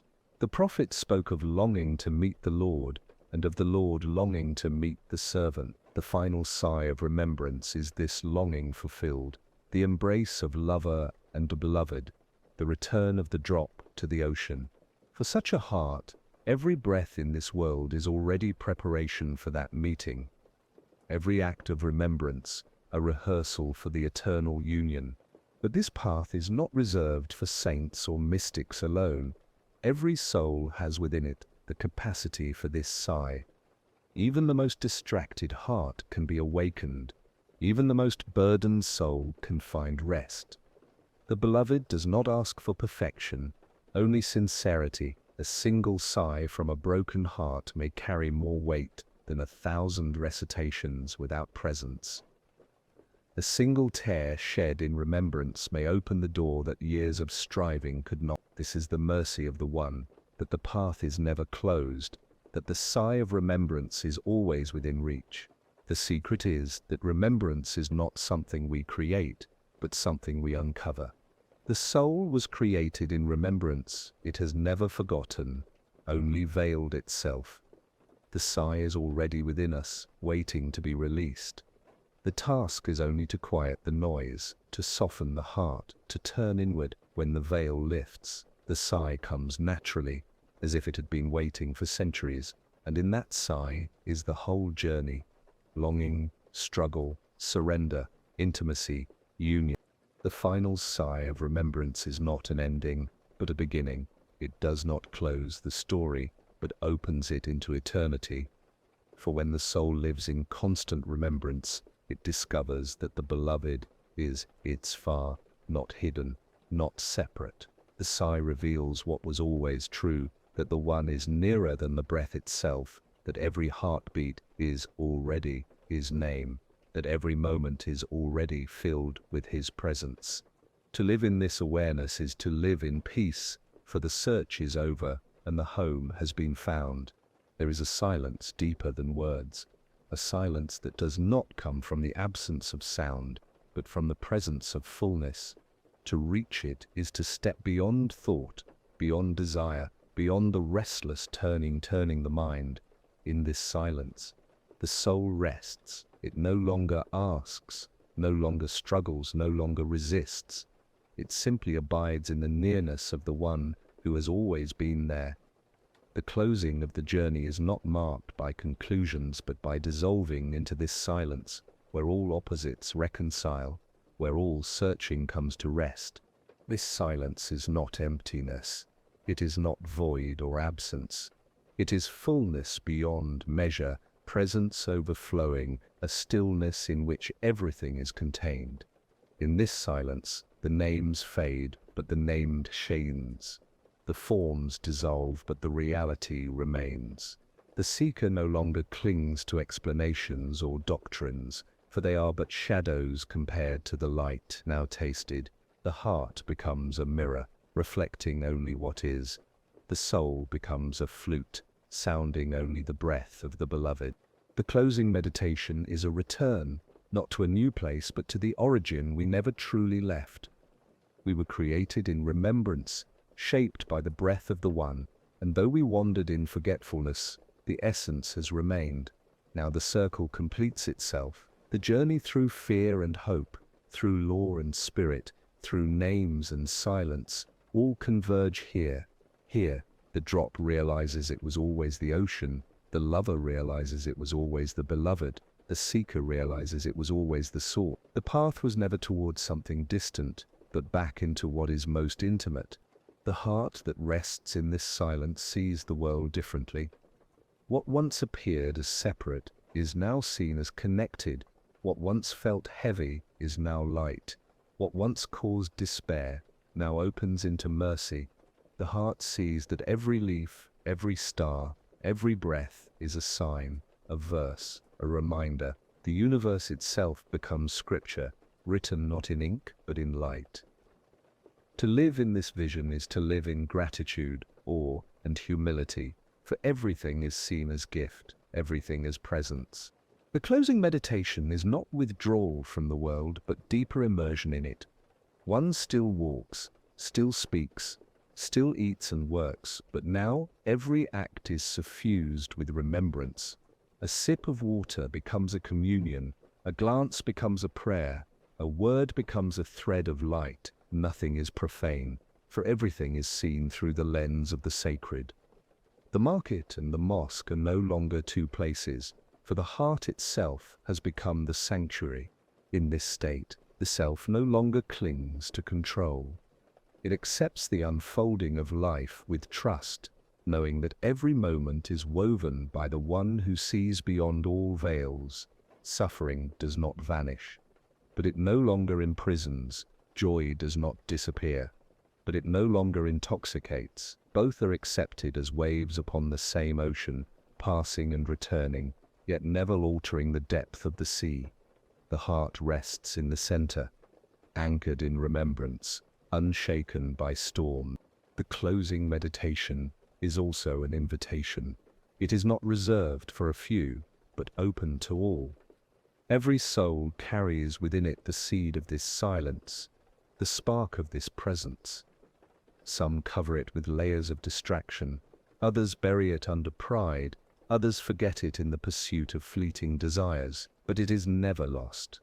A single moment of sincerity, a single tear of longing, a single breath of remembrance can awaken it. The beloved waits not at the end of 1,000 journeys, but at the very core of the heart, closer than pulse or breath. What you were never told is that the greatest secret is simplicity. The mind craves complexity, building systems, weaving arguments, multiplying rules, but the essence is simple. Remember, return, rest, surrender. These are not new commands, but reminders of what the soul already knows.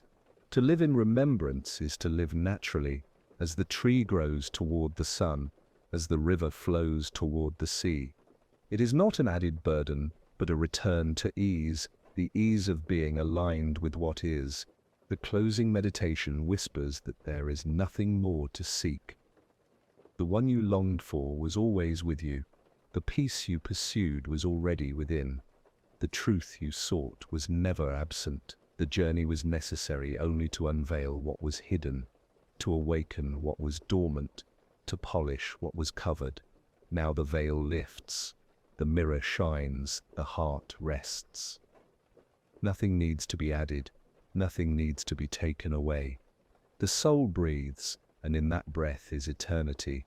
And so the closing is not an ending, but a dissolving. The story does not conclude with a final word, but with silence that carries all words within it. The listener is not left with answers, but with presence, not with doctrine, but with intimacy. This is the true gift, to be brought not to the edge of understanding, but into the embrace of mystery, to rest not in explanation, but in the quiet certainty of being held. The final meditation is the final sigh, the resting of the soul in the nearness of the beloved, the peace that passes all understanding, the silence that speaks without end. Every seeker must eventually face the mirror of the heart, and in that mirror there appears not only light, but also shadow. The journey of remembrance is not escape from oneself, but confrontation with all that lies within. One cannot ascend toward intimacy with the beloved while turning away from the wounds that live unhealed, from the pride that lingers, from the attachments that chain the soul. The heart is both the sanctuary and the battlefield, the place where angels and shadows contend, the place where love and fear wrestle for dominion. To look into this mirror with courage is to see the truth of one's own state, not as condemnation but as invitation. In the mirror, pride appears first, for it is the root of all veils. Pride whispers, "I am sufficient, I am independent, I am master of my destiny." This illusion is subtle, for it may wear the garments of piety or learning, hiding behind acts of devotion while feeding on the self. Pride is the veil that made a bliss turn away, refusing to bow, seeing only himself and not the command. To see pride within the heart is painful, yet it is the first step toward its healing. For when pride is acknowledged, humility can enter, and humility is the soil where remembrance grows. Then comes desire, not the natural yearning that drives life, but the restless craving that clings to the world as if it were eternal. Desire whispers that satisfaction lies in possession, in control, in indulgence. But the more it is fed, the hungrier it becomes, leaving the soul emptier with each grasp.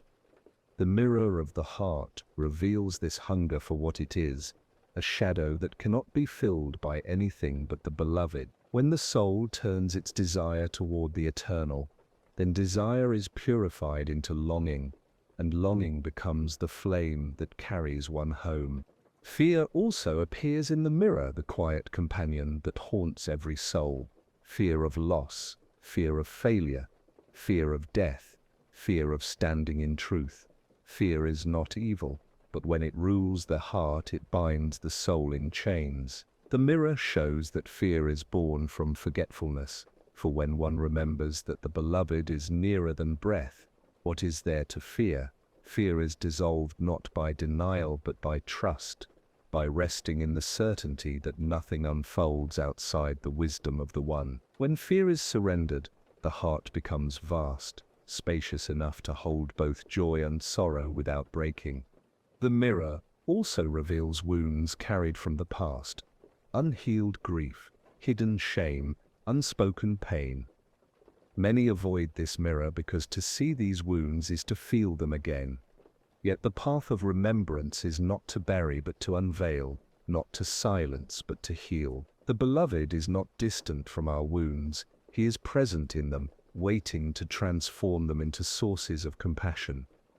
When the soul offers its brokenness in remembrance, those very cracks become openings for the light. What was once a scar becomes a place of beauty, for it testifies to both suffering and grace. The heart's mirror is not only shadow, within it shines light as well, though often hidden beneath veils. Love glimmers first, the pure affection placed in the soul by its creator.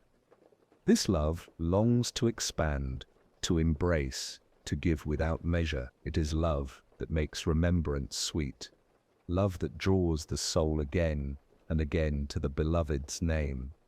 Then comes gratitude, the quiet joy that sees every moment as gift, every breath as mercy. Gratitude softens the heart, opening it wider with each recognition. And finally, trust, the deep rest that knows the beloved's hand is always guiding, even in the darkest night. To gaze into this mirror without turning away is to begin the work of polishing it. Each act of remembrance wipes away a stain, each surrender removes a layer of dust. Slowly the reflection becomes clearer, until the soul sees not only itself, but also the radiance of the beloved shining through.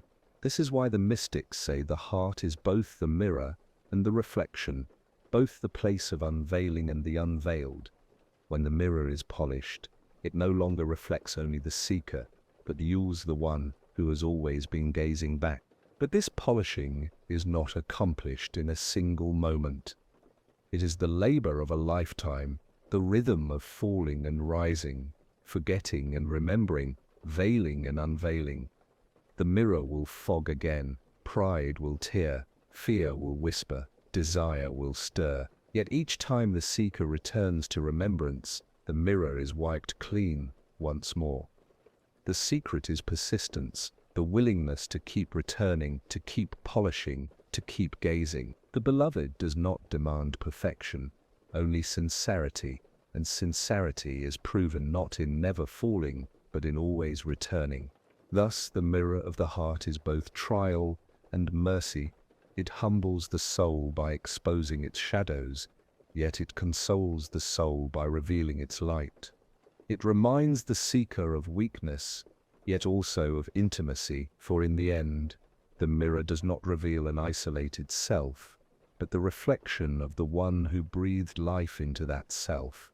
To see clearly is not to despair at one's flaws, but to rejoice in the nearness of the beloved, who is present in both weakness and strength, in both shadow and light. When the seeker learns to live before this mirror without fear, then every moment becomes remembrance. Pride is softened by humility, desire is purified into longing, fear is dissolved into trust, wounds are transformed into compassion, love, gratitude and surrender shine brighter, until the mirror reflects only light. This is the secret of the heart, that within its depths the beloved has written his own reflection, waiting to be unveiled. To polish the mirror is to unveil what has always been there, to awaken to the truth that the heart is already sanctuary, already throne, already filled with presence. The path of return is not traveled by the feet but by the heart, and yet every step upon the earth becomes part of it. The seeker begins to notice that life itself is the field of remembrance, that where the moment carries an invitation, that nothing is excluded from the unfolding of the journey. The ordinary becomes extraordinary when seen through the eye of the heart. A cup of water, the sound of wind in the trees, the glance of a stranger, each of these becomes a sign, a verse, a whisper from the beloved. The path is not hidden in distant lands or secret places. It is present here in the texture of daily existence, awaiting recognition. To walk this path is to learn to see differently. The same world remains, the same streets and skies, the same joys and sorrows, yet the heart perceives a deeper layer beneath the surface. The veil grows thinner. What once seemed random now feels purposeful. What once seemed ordinary now glows with meaning. The seeker begins to live in two worlds at once: the outer, where actions unfold, and the inner, where remembrance deepens. The two are not separate but woven together, like body and soul, like form and spirit. The secret is not to escape the outer, but to infuse it with the light of the inner. In the path of return, patience becomes a companion, for the heart often longs to leap, to arrive in an instant, yet the journey unfolds according to the rhythm of divine wisdom. Each delay teaches surrender, each obstacle polishes humility, each struggle reveals a new depth of trust. Patience is not passive waiting, but active faith. The willingness to remain open, to continue remembering even when the signs are hidden and the nights are long. Patience is the soil in which certainty grows, and certainty is the light that guides the path. Alongside patience walks gratitude, for the seeker learns to recognize that every step, even those that feel like stumbling, is gift. Gratitude transforms the journey from burden to blessing. When the heart learns to give thanks not only for ease, but also for trial, not only for joy, but also for sorrow, then every circumstance becomes a reminder of the beloved's presence. Gratitude teaches the soul that nothing is wasted, that even pain has meaning, that even loss is an opening. To live in gratitude is to live in remembrance, for gratitude itself is remembrance given form. The path of return also awakens compassion. When the seeker begins to see the beloved's light in all things, it becomes impossible to remain indifferent to the suffering of others. Compassion flows naturally, not from obligation, but from recognition. To care for another is to honor the presence of the one within them. To forgive another is to remember how often one has been forgiven. Compassion softens the heart, widening it until it becomes a vessel, spacious enough to hold the joys and sorrows of the world without breaking. This is not weakness, but strength, for compassion is the fragrance of divine nearness. Yet the path is not without trial. The seeker still encounters doubt, distraction, weariness, and the temptation to return to forgetfulness. But each fall becomes an opportunity to rise more deeply. Each lapse becomes a reminder of dependence. The beloved does not abandon the seeker in these moments. Rather, he draws nearer, waiting for the heart to call again.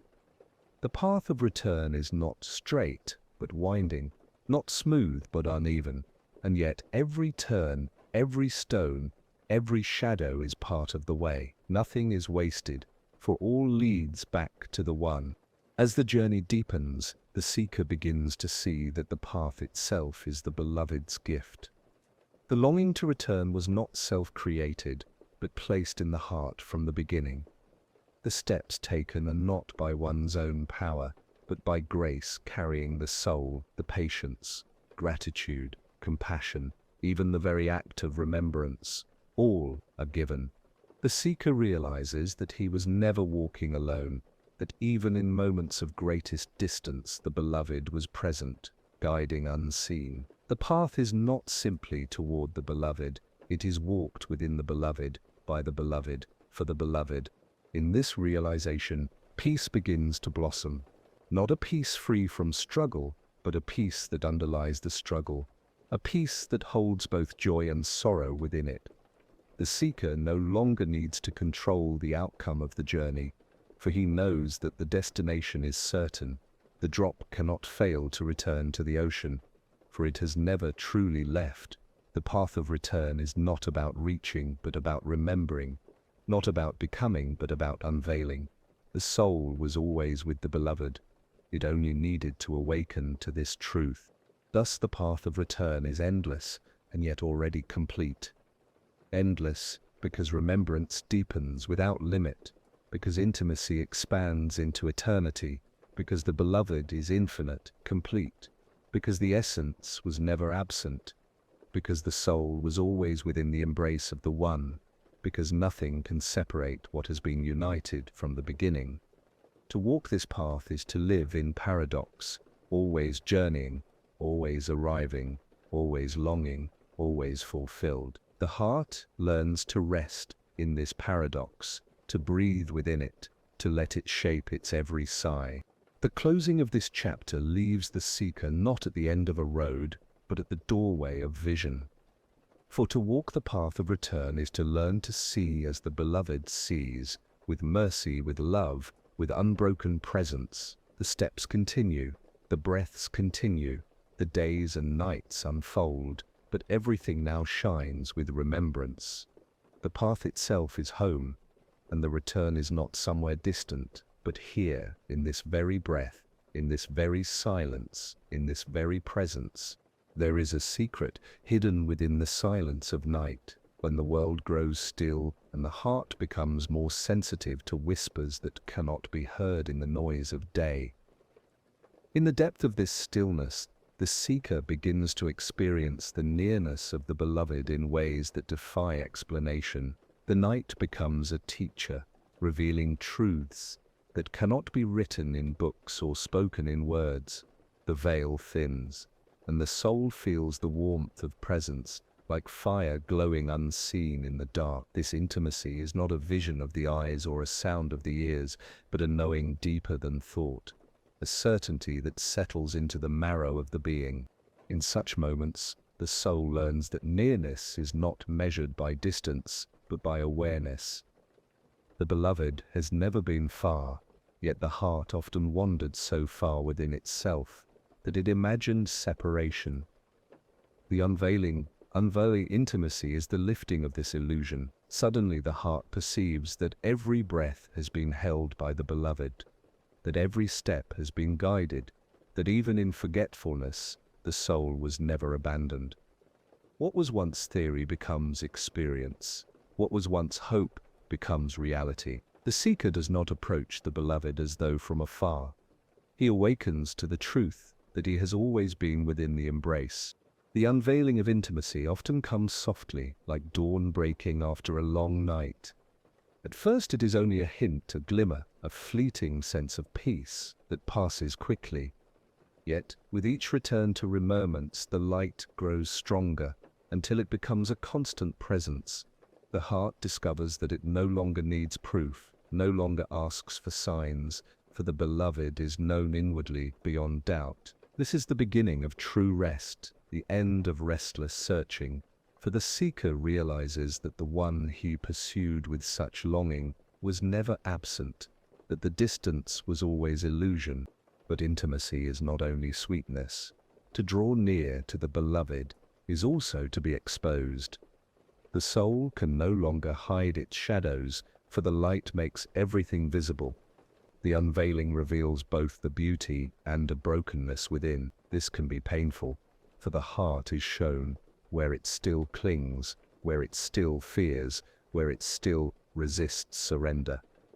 Yet this pain is itself a mercy, for it is the pain of healing, the cleansing that prepares the soul for greater nearness. The beloved does not unveil to condemn, but to transform, not to wound, but to purify. The soul that accepts this unveiling begins to live in a new rhythm. Every moment becomes dialogue, every breath a form of communion. The heart speaks in silence, and the beloved responds in ways that cannot be explained and are unmistakable. Sometimes the response comes through a verse that suddenly glows with new meaning. Sometimes through an event in daily life that feels like a direct answer.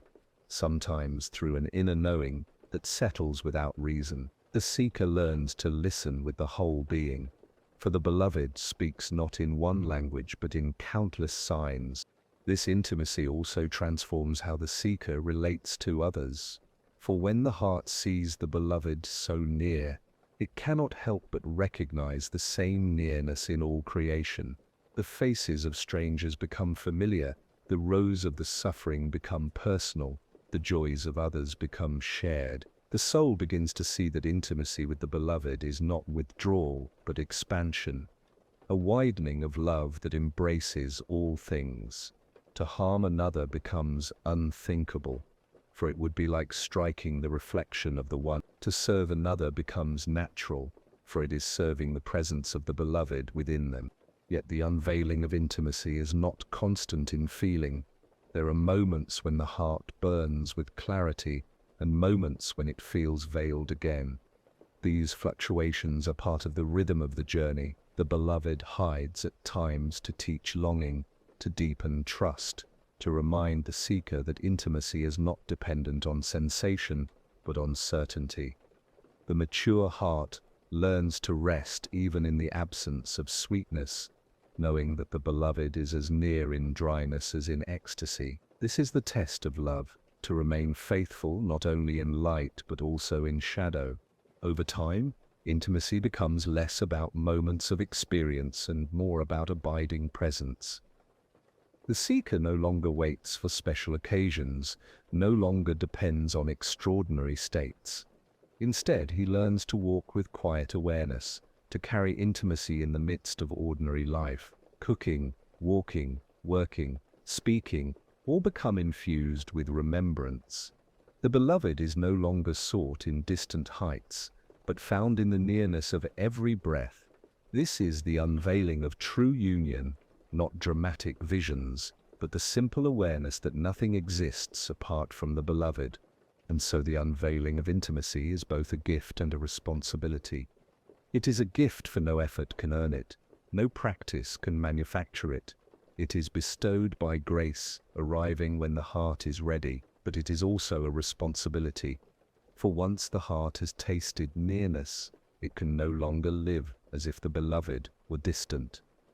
The soul must live with integrity, with humility, with compassion, for to betray these is to betray the intimacy itself. The unveiling is not the end of the path, but the beginning of a deeper one, where every action becomes response to the beloved's presence. The chapter closes with the recognition that intimacy is not an achievement but a homecoming.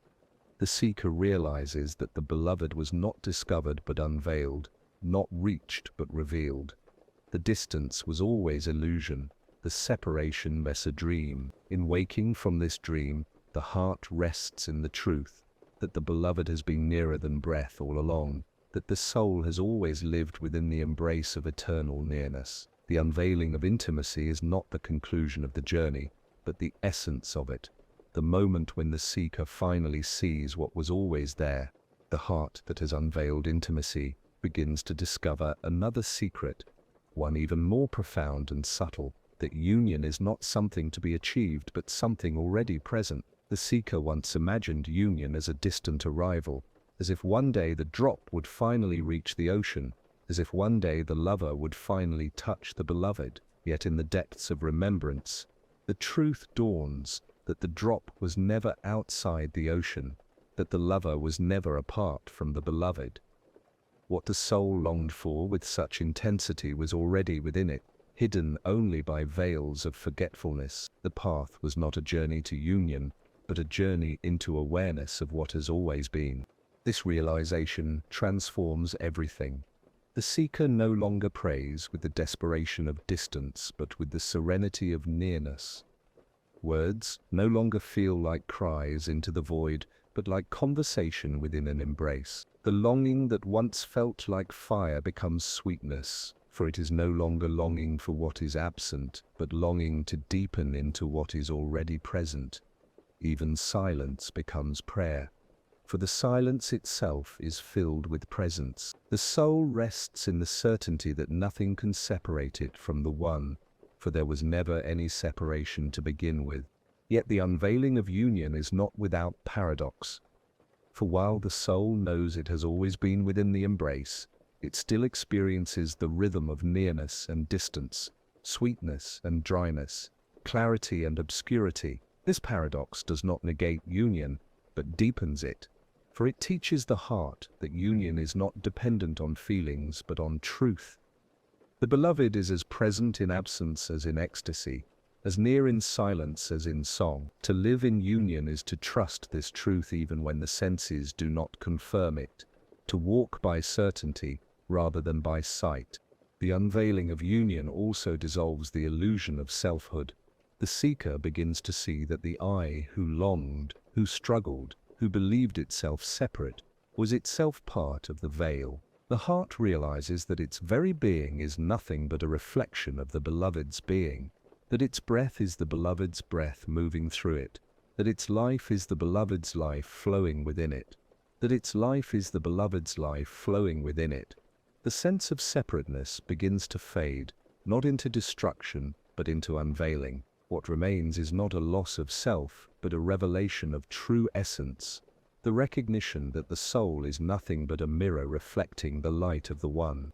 This realization brings with it humility deeper than any before, for the seeker understands that there is no achievement to claim, no merit to hold. Every step of the journey was grace, every breath of remembrance was gift, every unveiling was bestowed. The ego cannot boast of union, for it was the veil hiding it. The heart bows in gratitude, overwhelmed by the generosity of the beloved, who was never absent, who waited patiently for the soul to awaken, who carried it even when it stumbled in forgetfulness. The deeper the unveiling, the deeper the surrender, until the soul desires nothing but to live in complete alignment with the will of the beloved.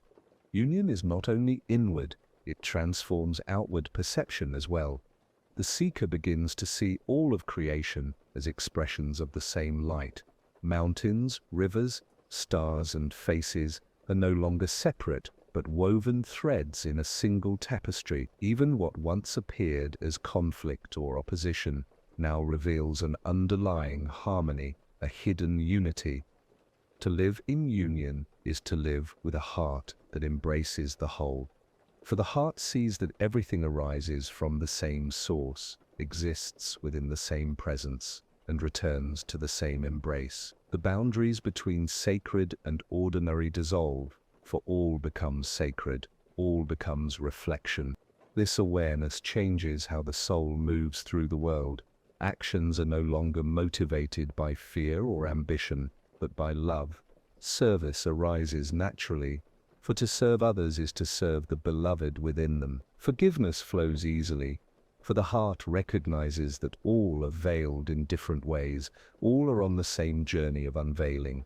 Even suffering is met with compassion, for the soul knows that the beloved is present in every wound, working to heal, to awaken, to transform. Union makes the heart wide, tender, resilient, capable of holding both joy and sorrow with equal surrender. But union is not a final destination, it is a way of being. The seeker does not stop walking, for remembrance has no end, intimacy has no limit, love has no boundary. Union is the realization that the journey itself is already within the beloved, that every step is both departure and arrival, that every breath is both longing and fulfillment. The heart no longer measures progress, no longer clings to milestones, for it knows that the circle is already complete. To live in union is simply to live awake, to live aware, to live in the certainty that the beloved is the beginning, the path, and the end. The unveiling of union is gentle yet absolute. It does not come with thunder or spectacle, but with quiet clarity, like a veil lifted from the eyes.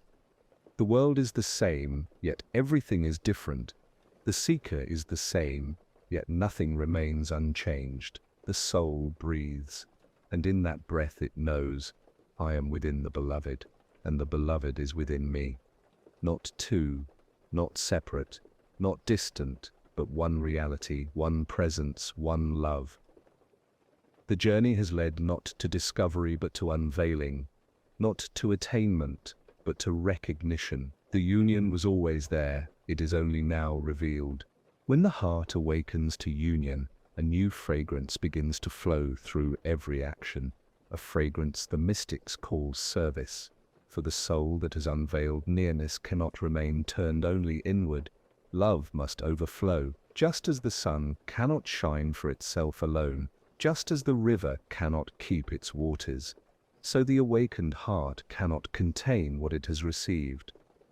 The intimacy with the beloved transforms into compassion for creation, and remembrance becomes embodied in service. Every gesture, no matter how small, becomes an offering. Every act becomes a prayer. Every kindness becomes a mirror of divine mercy. Service is not a burden placed upon the seeker, but a natural blossoming of love. The heart that knows union no longer calculates what it will gain, no longer serves for recognition or reward, but simply because it cannot do otherwise. Service flows as naturally as breathing, as effortlessly as light shining from the sun. To care for the hungry, to comfort the grieving, to forgive the wrongdoer, to teach the ignorant, these are no longer tasks but joys, opportunities to touch the beloved hidden in every soul. For in serving creation, the seeker is serving the one, and in every face he sees the reflection of the beloved. The secret of service is that it deepens remembrance, for when the soul bends to lift another, when the hand reaches to give, when the lips speak words of kindness, the heart is drawn nearer still to beloved. Service strips away the remnants of pride, dissolves the last shadows of selfishness, and opens the heart to a wider intimacy. One discovers that to give is also to receive, that to heal another is to be healed, that to love outwardly is to awaken inwardly. Service is both the fruit of union and the path to greater union, a circle of love that has no end. Service also reveals the unity of all existence, for when the soul tends to another's wound, it recognizes that the pain is not separate but shared. When the heart rejoices in another's joy, it feels that joy is its own. The boundary between self and other begins to dissolve until the soul sees that all are threads of the same fabric, all are reflections of the same light. To neglect another becomes unthinkable, for it would be like neglecting one's own self. To harm another becomes impossible, for it would be like striking the beloved. Service becomes not an obligation, but a recognition of oneness. Yet service is not always sweet. It often means entering into the pain of others, carrying burdens that are heavy, standing firm in the face of injustice, forgiving when wronged, loving when rejected. The heart may grow weary, and the soul may feel stretched, but the one who serves remembers that he does not serve by his own strength. The beloved is the giver of compassion, the sustainer of patience, the source of mercy. To serve is simply to become a channel through which that mercy flows. The servant is not the doer but the vessel, and the true doer is always the beloved. This realization protects the heart from despair. For when service is met with ingratitude, the soul does not wither, knowing that the act was never for reward, but for love. When service seems small, the heart has not belittled it, knowing that even a drop of kindness ripples through eternity. When the servant grows tired, he rests in remembrance, drawing strength, not from himself but from the nearness of the one. In this way, service becomes sustainable, not burning out the heart, but renewing it, not draining but replenishing. For every act of giving is also an act of receiving. Service is not limited to great deeds or extraordinary acts. It is found in the simplest gestures, a smile to one who is lonely, a word of comfort to one in despair, a moment of listening to one who feels unheard. These small acts are mighty in the sight of the beloved, for they arise from sincerity. The soul learns that to sweep the floor with remembrance may carry more light than to build a palace without it. What matters is not the size of the act, but the love within it. Service is sacred, not because of what is done, but because of who is remembered in the doing. As the soul deepens in service, it begins to realize that life itself is service. To breathe is to serve, To walk is to serve, to speak is to serve. When all is done in remembrance, the distinction between prayer and action, between worship and service, dissolves. Every act becomes worship when offered with love. Every moment becomes service when surrendered in remembrance. The heart no longer seeks special occasions to serve, but discovers that the opportunity is always present, here and now, in every encounter, in every breath. Life itself becomes a continuous offering, a ceaseless prayer. Thus service completes the circle of remembrance. For the soul that began by longing for intimacy has now become a channel of intimacy for the world.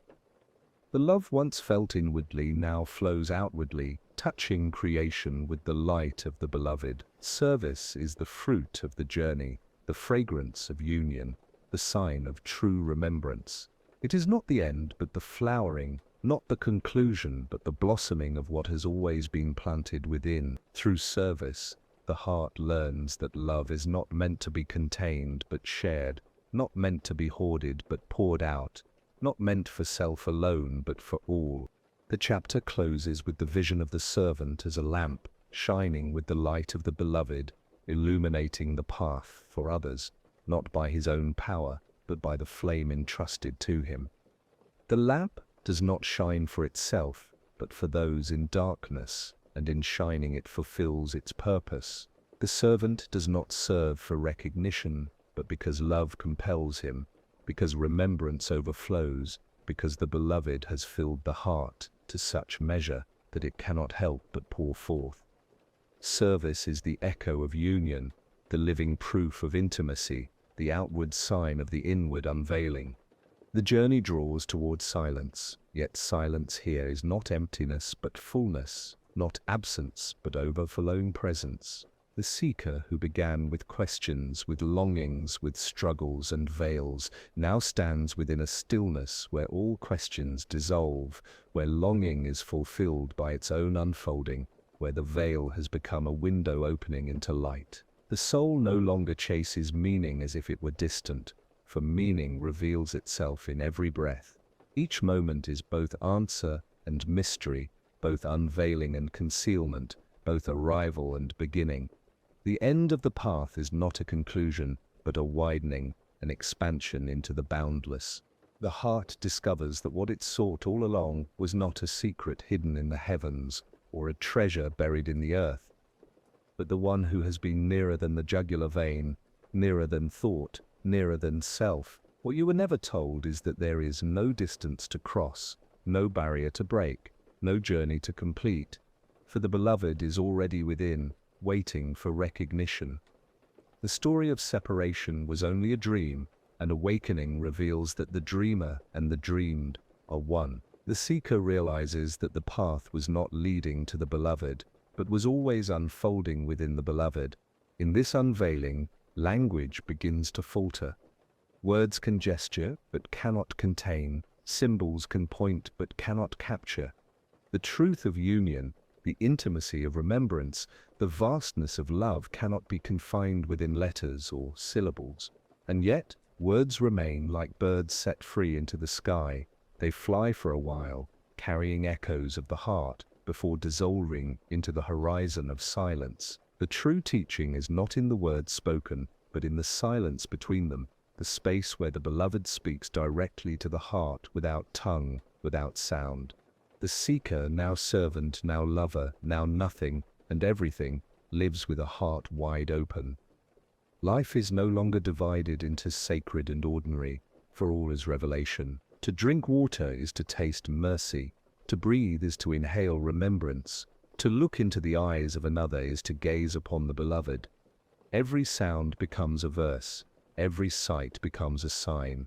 Every encounter becomes a meeting with the one. This is the secret that was hidden, the truth that was veiled, that existence itself is intimacy, that being alive is already being in union, that the whole world is a mirror polished by love. And yet, the journey never truly ends. Though union is unveiled, remembrance continues. Though intimacy is revealed, love deepens without limit. The ocean has no shore. The sky has no ceiling. The beloved has no boundary. To live in remembrance is to walk endlessly within infinity, to swim endlessly within the ocean of light. The heart never tires of this, for every moment brings a new unveiling, a new fragrance, a new taste of the beloved's nearness. What once seemed final is now endless beginning. What once felt like conclusion is now eternal unfolding. The seeker does not claim arrival, for there is no arrival. The seeker does not claim mastery, for there is nothing to master. The seeker does not cling to attainment, for there is nothing to attain. There is only surrender, only love, only the gentle unfolding of the beloved's will. The ego that once demanded recognition has dissolved into humility. The self that once clung to control has dissolved into trust. The heart now beats not for itself, but as an echo of the beloved's rhythm, as a reflection of the eternal pulse that moves the stars, the rivers, the winds, and the breath of every living thing. This closing is not a closing, it is an opening into the vastness of silence, where the soul rests, not in answers but in presence, not in possession but in surrender, not in form but in spirit. The voice that narrates must fall silent, the words must fade, but the remembrance continues. For remembrance does not end with the chapter, does not end with the telling, does not end with the sound. Remembrance is life itself, flowing through the veins, carried on the breath, echoing in the heart. To remember is to live, and to live is to remember. So the seeker rests, not in the sense of completion, but in the awareness that there is no distance left to cross. The beloved is here. The beloved has always been here. The beloved will always be here. The story dissolves into presence. The journey dissolves into union. The self dissolves into love. What remains is only this: silence filled with remembrance, stillness filled with intimacy, existence filled with the beloved.